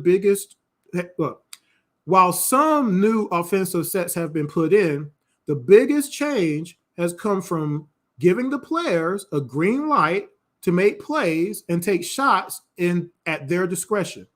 Hunt has given his players a huge amount of trust to play the right way, and for the most part, the team has responded by sharing the basketball and playing for each other. Not done yet. Hunt, oh, that's why I couldn't read it. Hunt emphasizes spacing the court first and reacting to the defense and to each other. Players cut and fill spots around the perimeter while leaving the paint open for dribble penetration and cuts to the basket. Quote Adam Maris, SB Nation. Does that sound familiar? I included this at the last minute before I posted this article. Giving players a huge amount of trust to play the right way and make plays, don't that sound familiar? That's what we do. That's what we've been told Nate does. The problem is the team isn't following the second part of that quote. We're not following the complete offense. We are not spacing the court, reacting to the defense, cutting, filling spots around the perimeter, and leaving the paint open for dribble penetration and cutting to the basket. We're not doing any of that. We stand behind the three-point line for the entire shot clock. You have three players at any given time standing in the same space while Trey is at top and Clint is pondering whether or not he's going to come out to do a pick and roll. That's our offense, y'all. If you're watching all 48 minutes of every game, you're seeing that. The only ones who don't see that are the ones not watching the games, okay? We don't do any of what that was put into play there. That's what Pierce was doing. That all was taken away when Nate took over fully. It was all gone. We don't do any of it, okay? Now, going back to the paragraph, nobody cuts to the basket. Nobody moves to a different spot on the perimeter reacting to the defense. Nobody dribble penetrates on a regular basis. We got people who can do it. Aaron can do it. AJ can do it. Trey can do it. All of them, a lot of them can do it. We just don't do it a lot. And there is nothing from the coaching staff to say, okay, y'all doing what you want to do isn't working. We need to get the ball to John or AJ or whoever is being productive for the game at that time. We don't have nobody from the bench saying that. Again, remember the Cavs game. John was 5 for 8 from the field with 16 points and never got the ball again the rest of the game. AJ ended with 7-11 from shooting from the floor. Got 2 shots in the fourth, didn't touch the ball the rest of the game. We lost that game. We didn't win the game. We lost. We don't do any high posts. We don't do any low posts. We don't do any curls. The other night it was amazing. It was like 2 staggered screens in a row on the offensive side. I was almost had a heart attack. I was almost like Sanford, Miss Elizabeth, I'm coming. I couldn't believe it. Where am I at here? Give and go. We don't even do give and goes. We don't do no backdoor cut. We don't do any of that. And I'm like, this is basic basketball. I was doing this Sunday night at my old age. I could do some of it still, not as much as I want to, but if I can get back in shape, I could do all those things still. Anyway. All right. So with the OKC game, once it was apparent that OKC was not going away, that they were hitting shots, what was the plan? We have blown multiple leads of 14 points or more in the past few weeks, and we either had that 14-point lead and we lost we had another 14-point lead and we lost the game. We stopped moving the ball from side to side. We stopped driving to the basket. We didn't cut to the basket. No post-ups. We did nothing but shoot jumpers. But many of the issues we have had the last 5 seasons would almost be negated if we simply played defense each and every night. We have a ton of games we have lost by 10 points or less this season. Again, refer to the video where I break down the first 20 games of last year, as well as 14 games we lost by 13 points or less. I've already posted it in the YouTube note section there on the messenger. Go check it out. If we had just played basic defense, we win the majority of our games. And again, we averaged 113 points a game last season and gave up 112. And this year we're averaging 114 points a game, gave up 113 points every game. You can't win consistently like that. You either have to score more points per game to win, always hit a game-winning shot to avoid overtime, et cetera, et cetera. What if we just gave up 108 points a game? Where would this team be then at that point? Why can't we do that? Why can't we do that? Right? I was just checking to make sure I hadn't had no new comments. Look at the final scores of the games we lost. Coach couldn't tell them what to do in order to get stops on defense. If he is telling them to play harder or give more effort, or all the things I keep bringing up every week for 5 years now, stop over helping, fight through screens, block out, get back on defense, rotate better, et cetera, et cetera. If he's saying all these things and it doesn't get better, well, why does he allow the players to stay on the floor hurting the team? The tape says they are not focused on defense because they keep doing it each game. The difference in games that they do win, the effort is better. That is not going to be enough against great teams, though, not in the playoffs. Eventually, you have to stop teams. What have I been saying forever? The other team missing shots is not defense. Don't keep saying, oh, that was good defense. No, they were wide open and they just missed a shot. We didn't stop anything. That's different. You got to be there. You got to stop them. Them missing a wide open shot, because what happens if they start hitting the shots again? That's what happened in the Houston game that we lost. That's what happened. That's what happens in most of our games. Eventually, the other team starts hitting those shots that we're leaving wide open, and we lose the game like that. We don't even double team the players that hurt us. We will legit watch a player come down several times and score, and we do nothing about it. That Philly game, we watched Shake Milton get 4 layups and hit a 3. We did not try to stop him. We saw Joel Embiid get several buckets in a row every time. One time had Murray on him, and Clinton didn't even switch over to help him or double him or nothing. Just left Murray saying, I'm going to try to stop the biggest guy in the game. Why? We didn't double. We didn't double Bam with the Miami game when it was obvious he wasn't going to miss. We didn't double him not one time. What was the final score again? Remember, I mentioned that earlier in this video. We really let Kelly Oubre Jr. drop 24 points on us when the Hornets beat us. We really let that happen. We let Scotty Barnes hit 5 for 9 from 3, 21 points for the game. We let Laurie get 32, but then we couldn't stop Malik Beasley either, coming off the bench getting 18. And again, that OKC game, SGA scored 35 points on us, mostly around the basket. Look at his shot chart. We couldn't double him at all? Come on, man. The Houston game was lost because of that mindset, that the other team will eventually miss shots instead of stopping them. Because even with Trey and Murray going for 80 points, we win that game if we blocked out. We gave up 22 offensive rebounds in that game. 59 rebounds total we gave up in that game. 37 second chance points. You can't win in the NBA like that. If we get back on defense, 15 fast break points we gave up in that game. If we knew how to switch and rotate, we gave up 54 points given up in the paint in that Houston game. We were up 16 points in that game. Look at all the stuff that I just listed. That's why we lost that game. And we only lost it by 6 freaking points. As soon as they stopped turning the ball over, that is Houston, because Houston was turning the ball over left and right. But as soon as they stopped and started hitting shots, you saw what happened. We had no answer for it either. John was waved off several times. He had advantages in the post. He's screaming for the ball. He was waved out of the post so that Murray or Trey could do their thing. And we lost that game.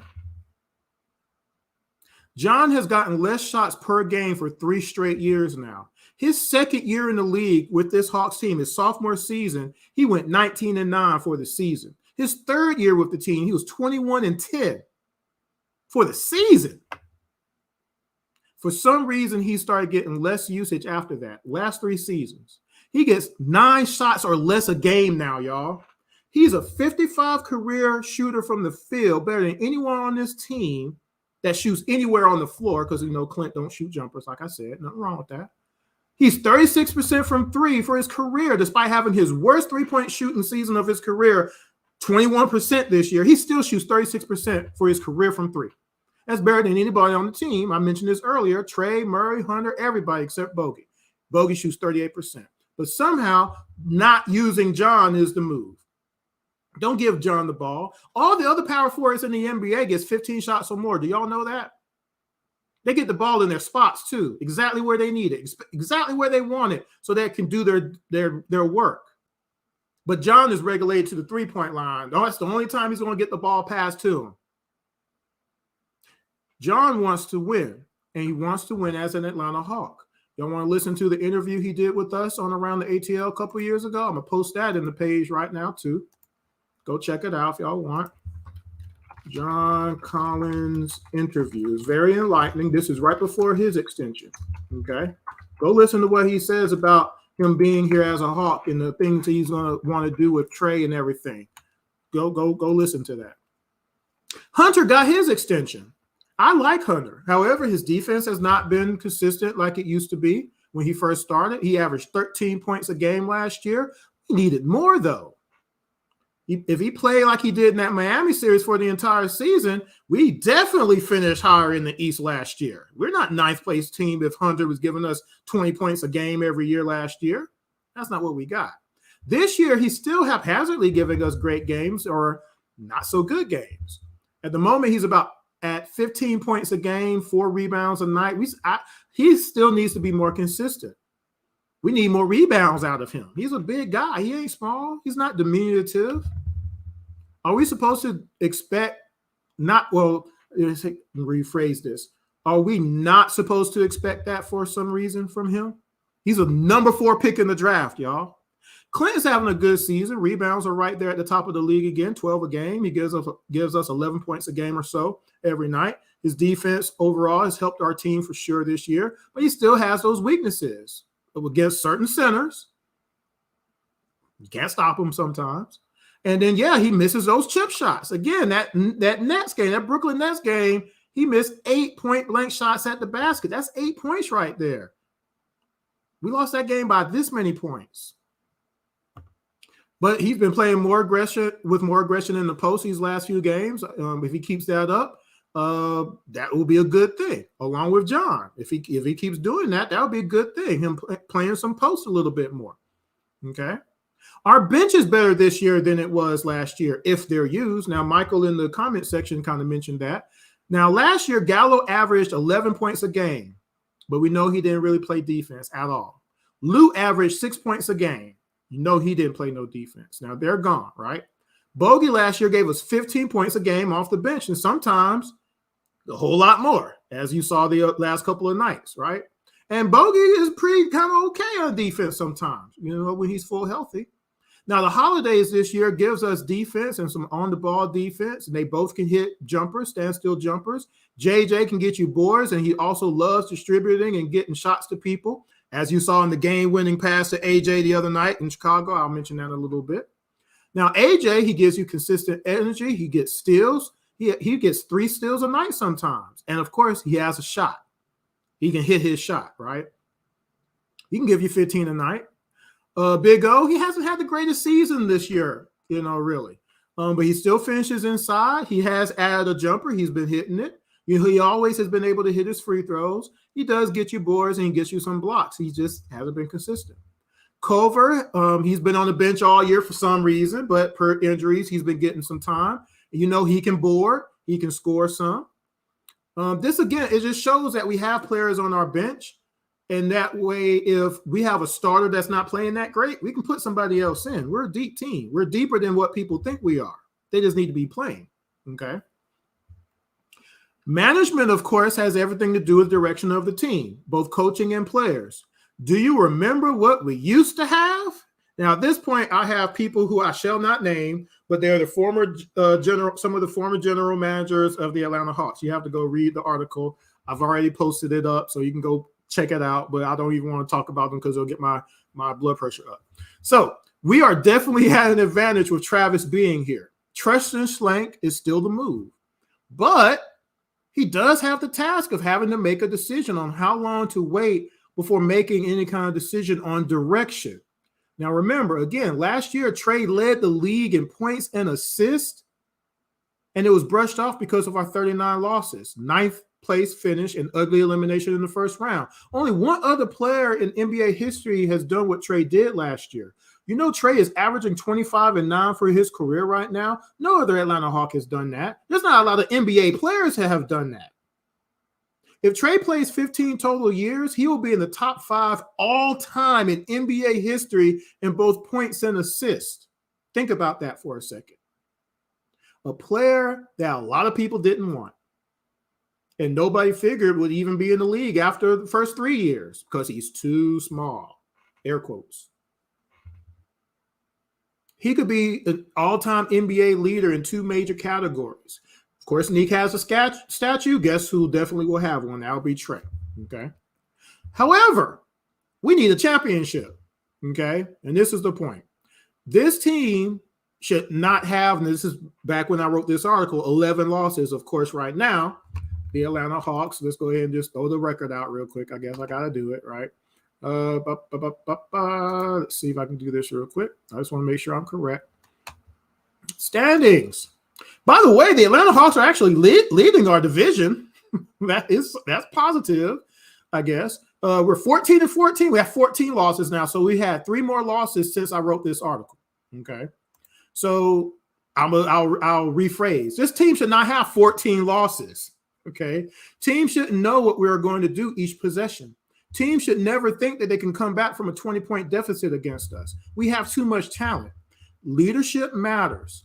Discipline matters. Winning matters, which is why I did a show based on that. It has to come from both the players and the coaching staff is necessary. So I'm going to go ahead and post this in the comment section. This is a video I did about discipline, leadership, and winning. Okay. Video about leadership, discipline, and winning. And what I did was I used real world analogies in regards to my personal work history, in regards to being management or in a supervisory position where I have a team of people that I have to lead. Everything that happens is my fault, good or bad.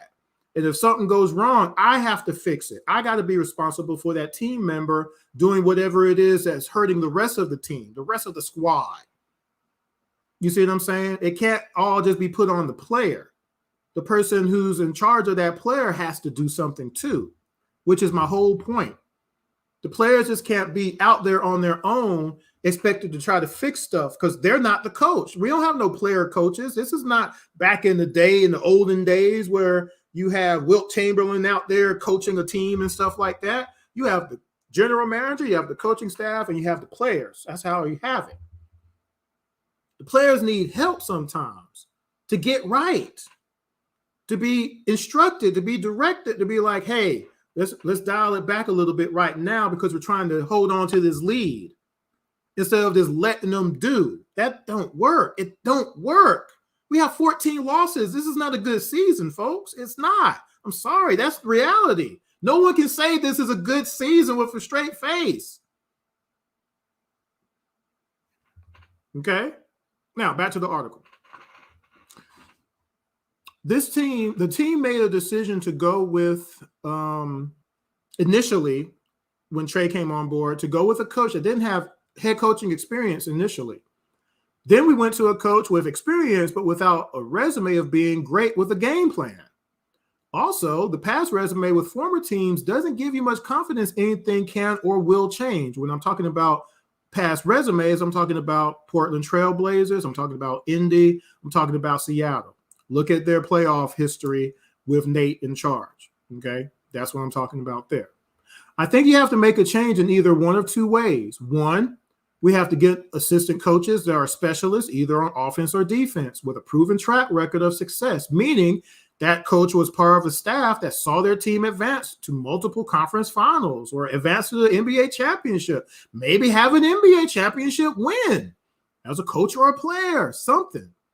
Or we have to get a head coach that has done those things.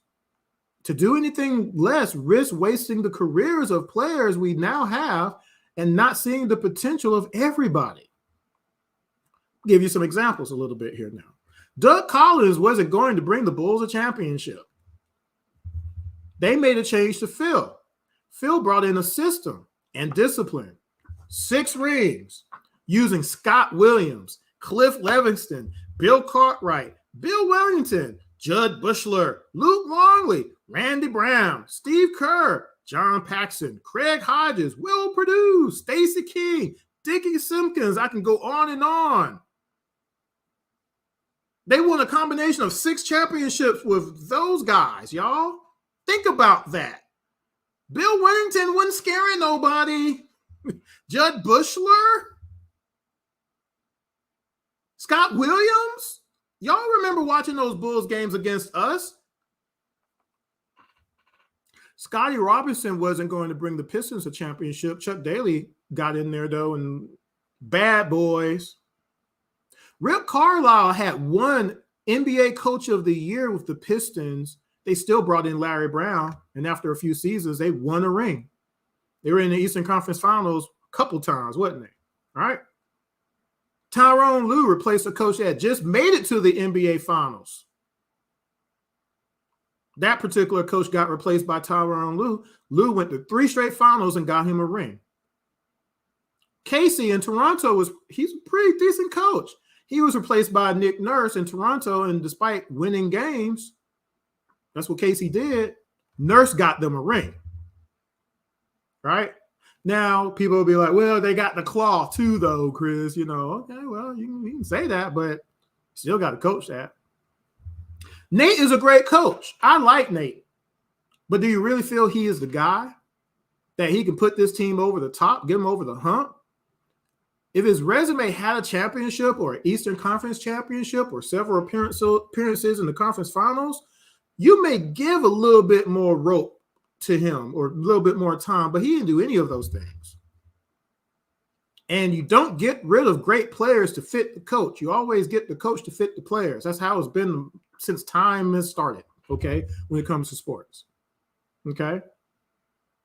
Teams that do that have won, and to do anything is the opposite. Now, the only time that does not apply is if the coach has to cachet like a Phil Jackson. And then, yeah, you can say, well, you know what? This particular player, we got to get him out of there and bring this other player in.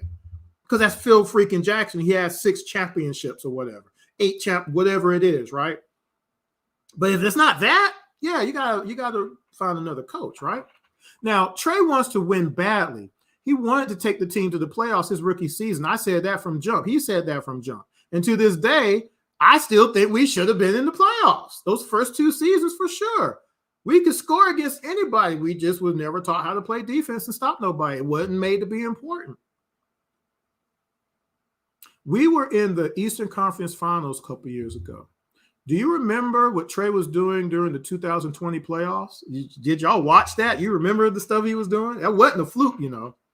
Trey wanting to win badly is a good thing and a bad thing, really, because it blinds him sometimes with his decision-making. Again, we'll say his frustration is due to the fact that the things that worked in 2020, we don't do any of those things now. There's been no adjustments made. Trey loves passing the ball. I said in Trey's summer league season, he's trying to get 20 assists in this game. And if he had NBA starters in that game, he would have it. That's what he was trying to do. He should be getting 15 assists a night, people. Our offense should be built on that. We would be unstoppable. Nobody can stop Trey coming down that court. And he can find people if they're moving. But if you're not, now he's trying to make oblong passes to always get deflected, and he has these turnovers. Every time, each and every time, we have to have a play to cut to the basket or move without the ball. Trey will find you. Like I said, every time. Yet our team does the opposite of that because the team has been trained to do it. There is no philosophy here to do it. It's not natural. It's not preset. When I go out and play, people know, they know that, one, they're going to have to try to screen me before I screen somebody. They do it to me on defense. They're holding me so I can't get to my man a lot of times because they know I got the arm length to stop a good shot, you know. And on defense, I actually do get double teamed, okay? I can get double teamed. And they also know I'm looking for the pass too. They also know I can hit the turnaround too. If I get hot, watch out, because I might start shooting a couple times if I get hot. But if I'm not hot, I'm passing the ball. And I'm trying to win the game. That's just me, though. Bogey knows how to move without the ball. AJ knows how to move without the ball. Now, AJ, he was with Coach K, so that's where that comes from a little bit. And Bogey, he's just a natural shooter and scorer. He does his thing, but it's not natural. It's not part of the team dynamic, and we're missing out on that. For the Hawks to finally get a ring, they have to do something. They have to do it now. Will they? Now, that's the end of my article. I want to say thanks to all that have watched thus far. I'm trying to decide if I want to go ahead and talk about this post that I did after the Bulls game. I think I will. I'll go ahead and do it for perpetuity's sake, I guess, right? So let me see if I can find it. I got to put my name in the search. Or maybe not. Let's see if I can find it.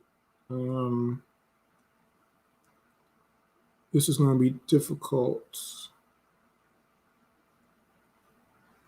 I'm trying to find it. When did I post it? I don't even remember now. It was this morning, I think. Let's see. I should have just did what I was going to do. Let me find myself. Where's the search? Oh, there it is.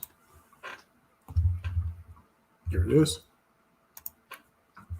All right. So the Chicago Bulls came to Atlanta the other night, and we beat them. And it was not an easy game.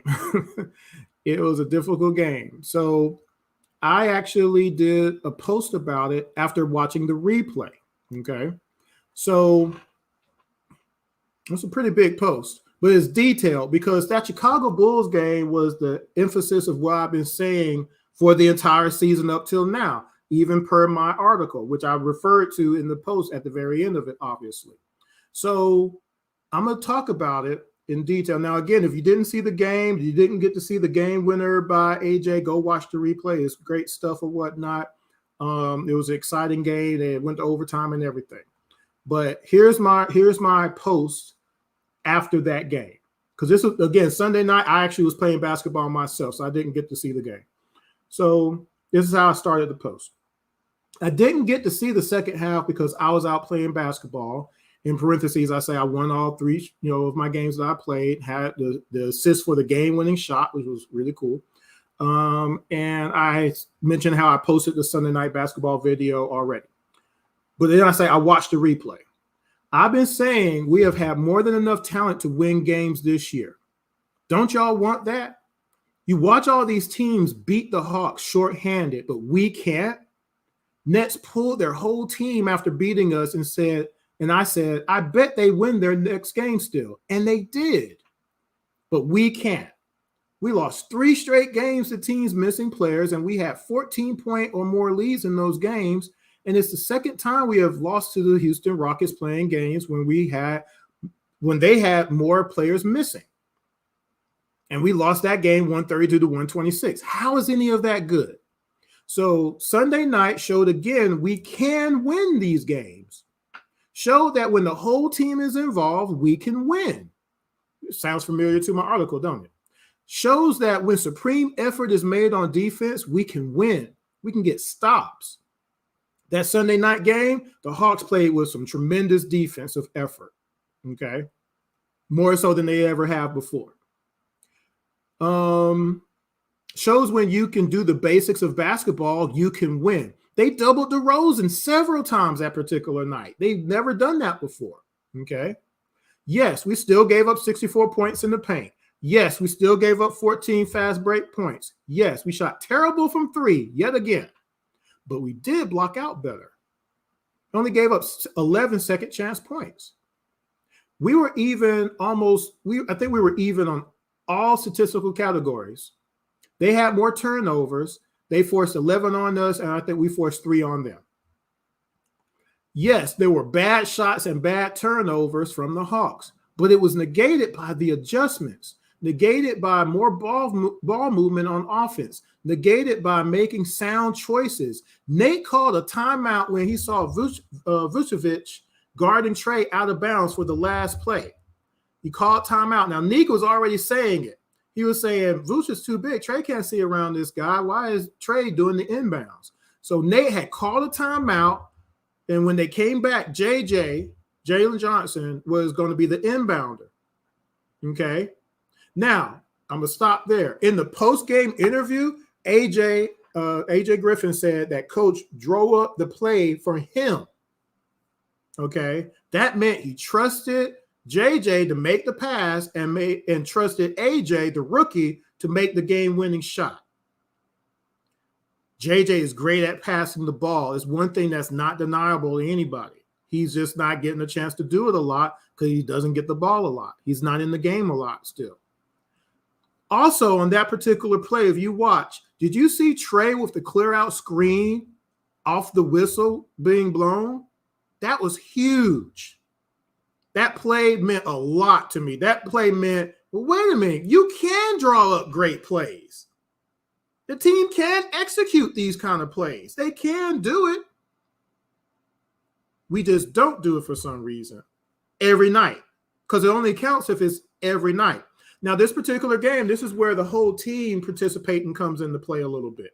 I'm going to run this down and then I'm going to get out of here. I was on here a lot longer than I thought I'd be, but that's okay. Let me go back to the article or the post. Trent Forrest had 7 points. He had 2 assists. He had 2 blocks. And Trent Forrest has been playing real good for us this year after getting the chance to finally get in the games. Clint had a double-double again. He had an assist. He had a steal. He did hit his free throw. Hunter had probably one of his best games of the season. He had 16 points on 53% shooting, 50% from 3. He had 2 assists. He had a steal. Now, AJ didn't really shoot well. He didn't really shoot well from 3. He had 17 points, though. He did have 2 assists. He had a block, and, of course, he had the game-winning shot. Trey, also, he's not hitting his 3, so he had a bad game from there. He also had some bad passes, but he did have 14 assists. He had some clutch shots, especially there at the end. And, of course, he had that clear-out screen to free up AJ for the game-winning shot. Now, Bogey, after going 0 for 10 a couple of nights ago, had 28 points that particular night against the Bulls. He had 7 rebounds. He had 5 assists. Bogey had a block. Okay. Double O had his best game of the year. He had 14 points, 9 rebounds. He had an assist. He had a steal. Aaron Holiday hit both of his shots. He had a steal. Justin Holiday, he didn't stay in the game long, but he had a block.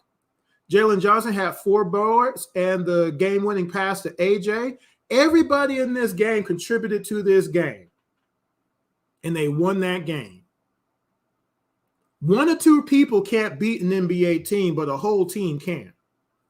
And this is where in the post I say, well, if you read my article, I pointed out in no way should we have 13 losses, and now we have 14 now because we just lost.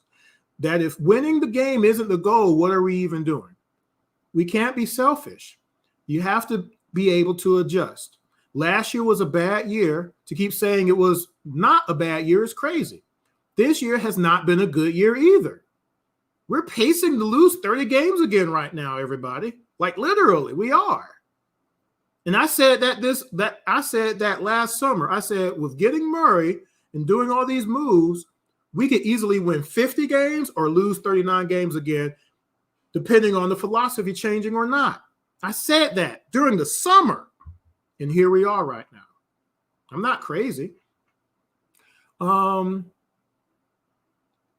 can't keep losing games where you have leads of 10 points or more. Losing games because nobody blocks out. Kyrie in that next game is another reason we lost the game. If we don't want to put it on Clint and those missed shots at the basket, Kyrie getting those offensive putbacks lost us that game. We lost by 4 points. Losing games because only 2 players are getting all the shots. That's just killing us right now. Losing games because of lack of effort.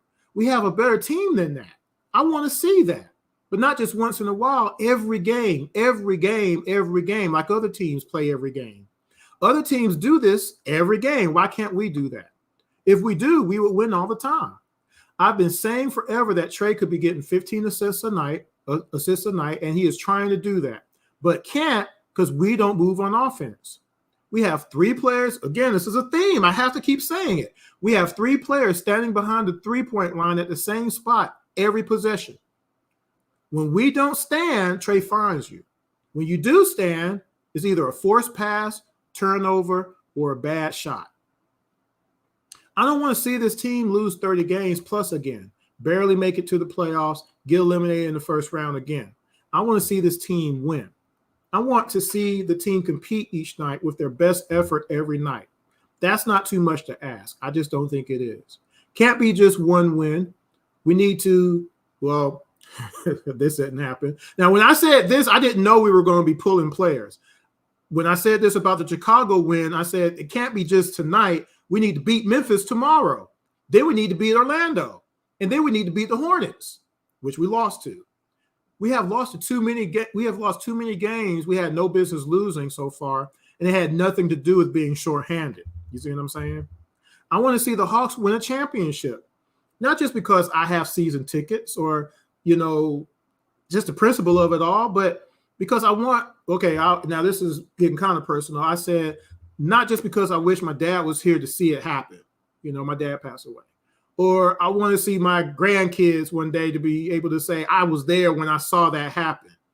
I want to see the Hawks win a championship because I want to see the parade on Peachtree Street too. Don't y'all want that? That's what I'm saying in my paragraph here.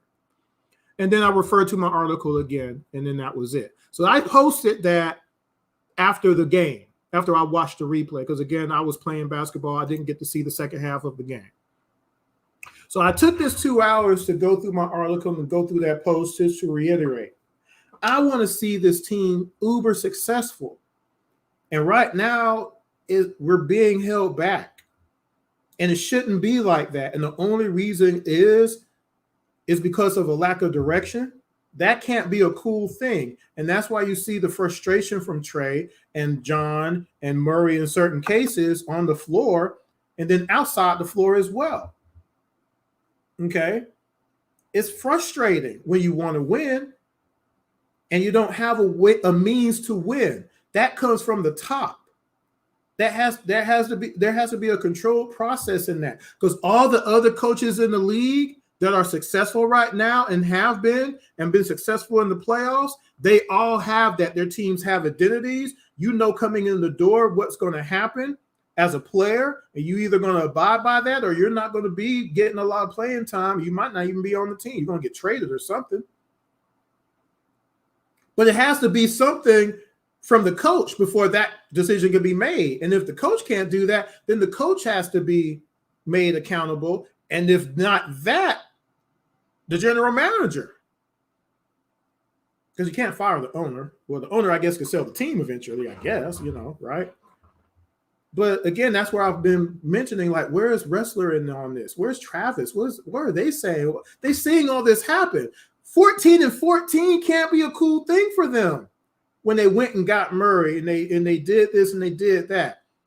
We are such a better team than last year. It's not even funny, and nobody gets to see it except for bits and pockets of it. That can't be right. I don't think we can afford to waste another year of talent on this team like a Trae Young and John Collins and all these other guys are on this team. This is a young team. What are we waiting for is my point.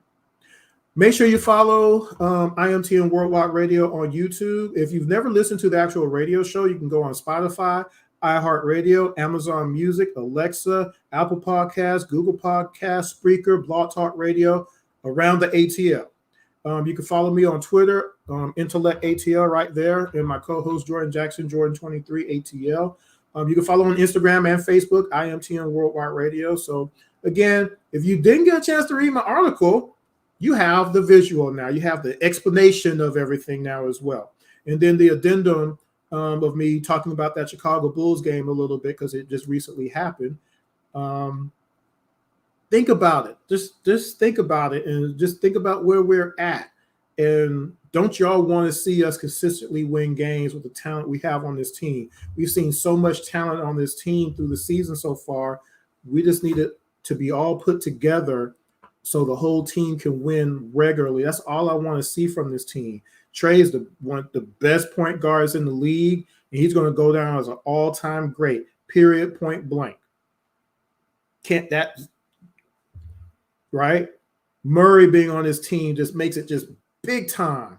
But I want to see those guys succeed. I know those guys can play well all the time. And we just need a little bit of a oomph from the coach to be like, hey, guys, let's get the rest of these guys involved. Those threes aren't going in. Let's drive to the basket and kick. Let's drive to the basket and hit free throws. You know, both of those guys can hit the free throws. Let's do that all night. You know what? Let's win the game. Because shooting all those threes and missing them aren't winning us any games. And even if it did, it wouldn't mean that it was right. That's a pattern. Because in the playoffs, we're going to lose. Just because you happen to win a couple of games like that don't make it right. Playoffs is a whole different thing, right? So hopefully y'all enjoyed that. Make sure you'll go watch the whole thing. I wanted to give y'all a 2-hour show. I'm right on time, so I'm going to get out of here for tonight. Again, read my article. If you've not read it, you know, it's in the post in the comments there. I posted it on Twitter. It's on Facebook and everything. Go check it out. It's a great article, I feel. A lot of people have liked it. And read it and everything. But here's the visual now. So if you want to have the visual of the article that I wrote, and if you want to know the title again, I'll go ahead and tell you. And again, it's posted. But the article is, we can't be a one-dimensional team and expect to win, not when we have two guards like Trey and Murray. I wrote this on December 6th. Okay. So I just wanted to do the visual of that article, let y'all, you know, hopefully comment on it, think about it. And next time I do a live radio show, maybe some of y'all will call into the show and talk about it a little bit. You know, I don't mind debating. But again, I believe I made a lot of good points, and I use actual games, actually production from the players, decisions that were made to show this is where we are at and why.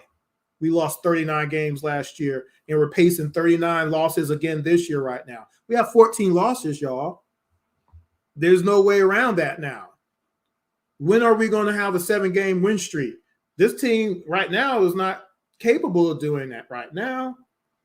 Not right now. But we're going to need it if we're going to avoid 30 losses this year, 39 losses.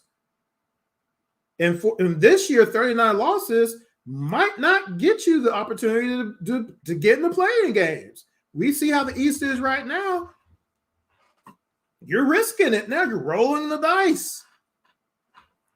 Do you really want to see that? Us miss the playoffs after getting Murray and having him on the same team?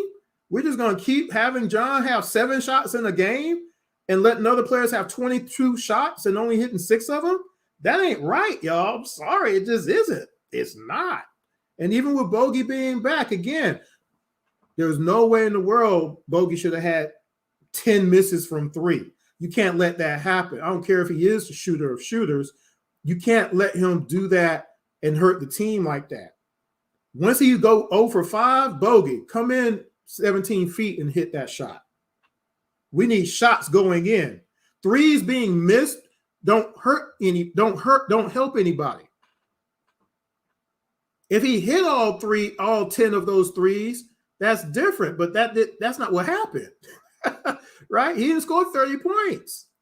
He went 0 for 10 from 3. You can't let people go 0 for us from 3. 1 for 9 from 3. 1 for 6 from 3. 1 for 7 from 3. That's what Kevin Huerter did last year. A lot. Kevin Huerter wasn't scoring 20 points a game for the Hawks last year. He was scoring 12 points or less, and he didn't give us 20 points a game in the playoffs last year either in our first round loss. I read them off to you. Kevin Huerter scored 12 points, 4 points, 13 points, 9 points, and 8 points in 5 games. He wasn't Kayvon, y'all. So all that hoopla of him in Sacramento, you know what that was a result of? Having a better offensive system and flow. If he was still here, he would still be getting 12. He might not even be getting 12 points a game this year. With how it is right now, that's just being honest. Just being real. That's being real. Okay. We need better from everybody on offense and defense, but we have to have a plan of action initially. We have to have a better offensive system, and we need to have something on defense. And if we could do that, we will win. Every time we have some of the good games that we have won, not the barely won games, but the ones we finish it out and everything, that's what we did. We played well on offense, and we played great on defense, and we won the game. But why can't we do that every night? That's all I'm asking. That's all I want. I want to see the team win a championship, y'all. And I'm not going to be turned away from saying it. I want to see a championship. That's it. I'm going to talk to y'all another time. Make sure y'all follow again on IMTM Worldwide Radio. Make sure y'all subscribe. Appreciate the support. Make sure you follow on Twitter, Intellect ATL. You can follow on Instagram and Facebook for IMTM Worldwide Radio. Appreciate the support. Talk to y'all later. Peace. Oh, no. Before I go. How many times are we going to pass before we shoot? How many? 4. 4! The Atlanta Hawks are at the bottom of the league, passes per game. And what happens when the coach lets you know what you got to do and you don't do it? Let's play that too. Set it up! Set it up!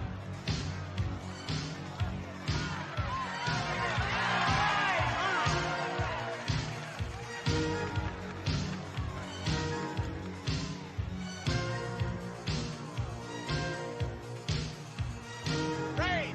Ray! Pass the ball!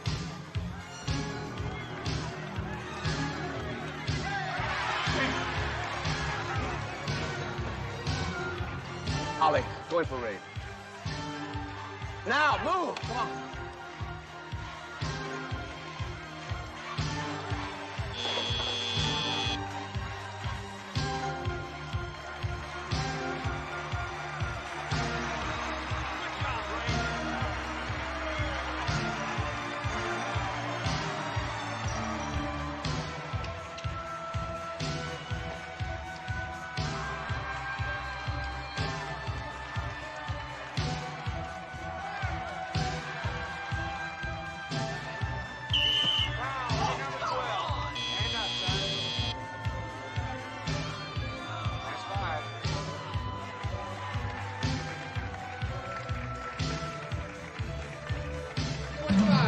Where are you going?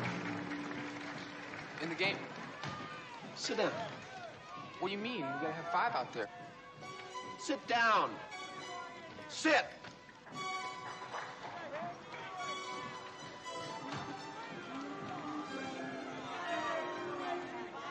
Coach, need one more. My team's on the floor. Okay. What are you trying to do?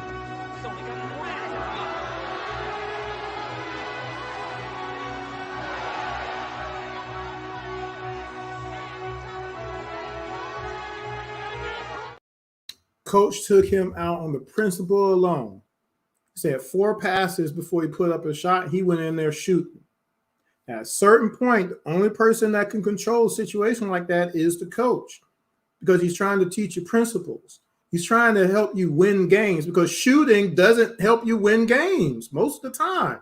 Not when you're shooting the team out, when you have all the other players involved. Did we win that Houston game when Trey and Murray had 24 and 28 shots respectively? Did we win that game? Those games that I listed where both of them had 20 plus shots apiece, how many of those games did the Hawks win? That's my only point. That's my only argument right there. We got great talent on this team, but it got to be as a team. 2 players will always get beat when you're playing 15 other guys. That's my only point. I'm going to get out of here, y'all. Y'all take care. This is Around the ATL on IMTM Worldwide Radio. Till next time, peace.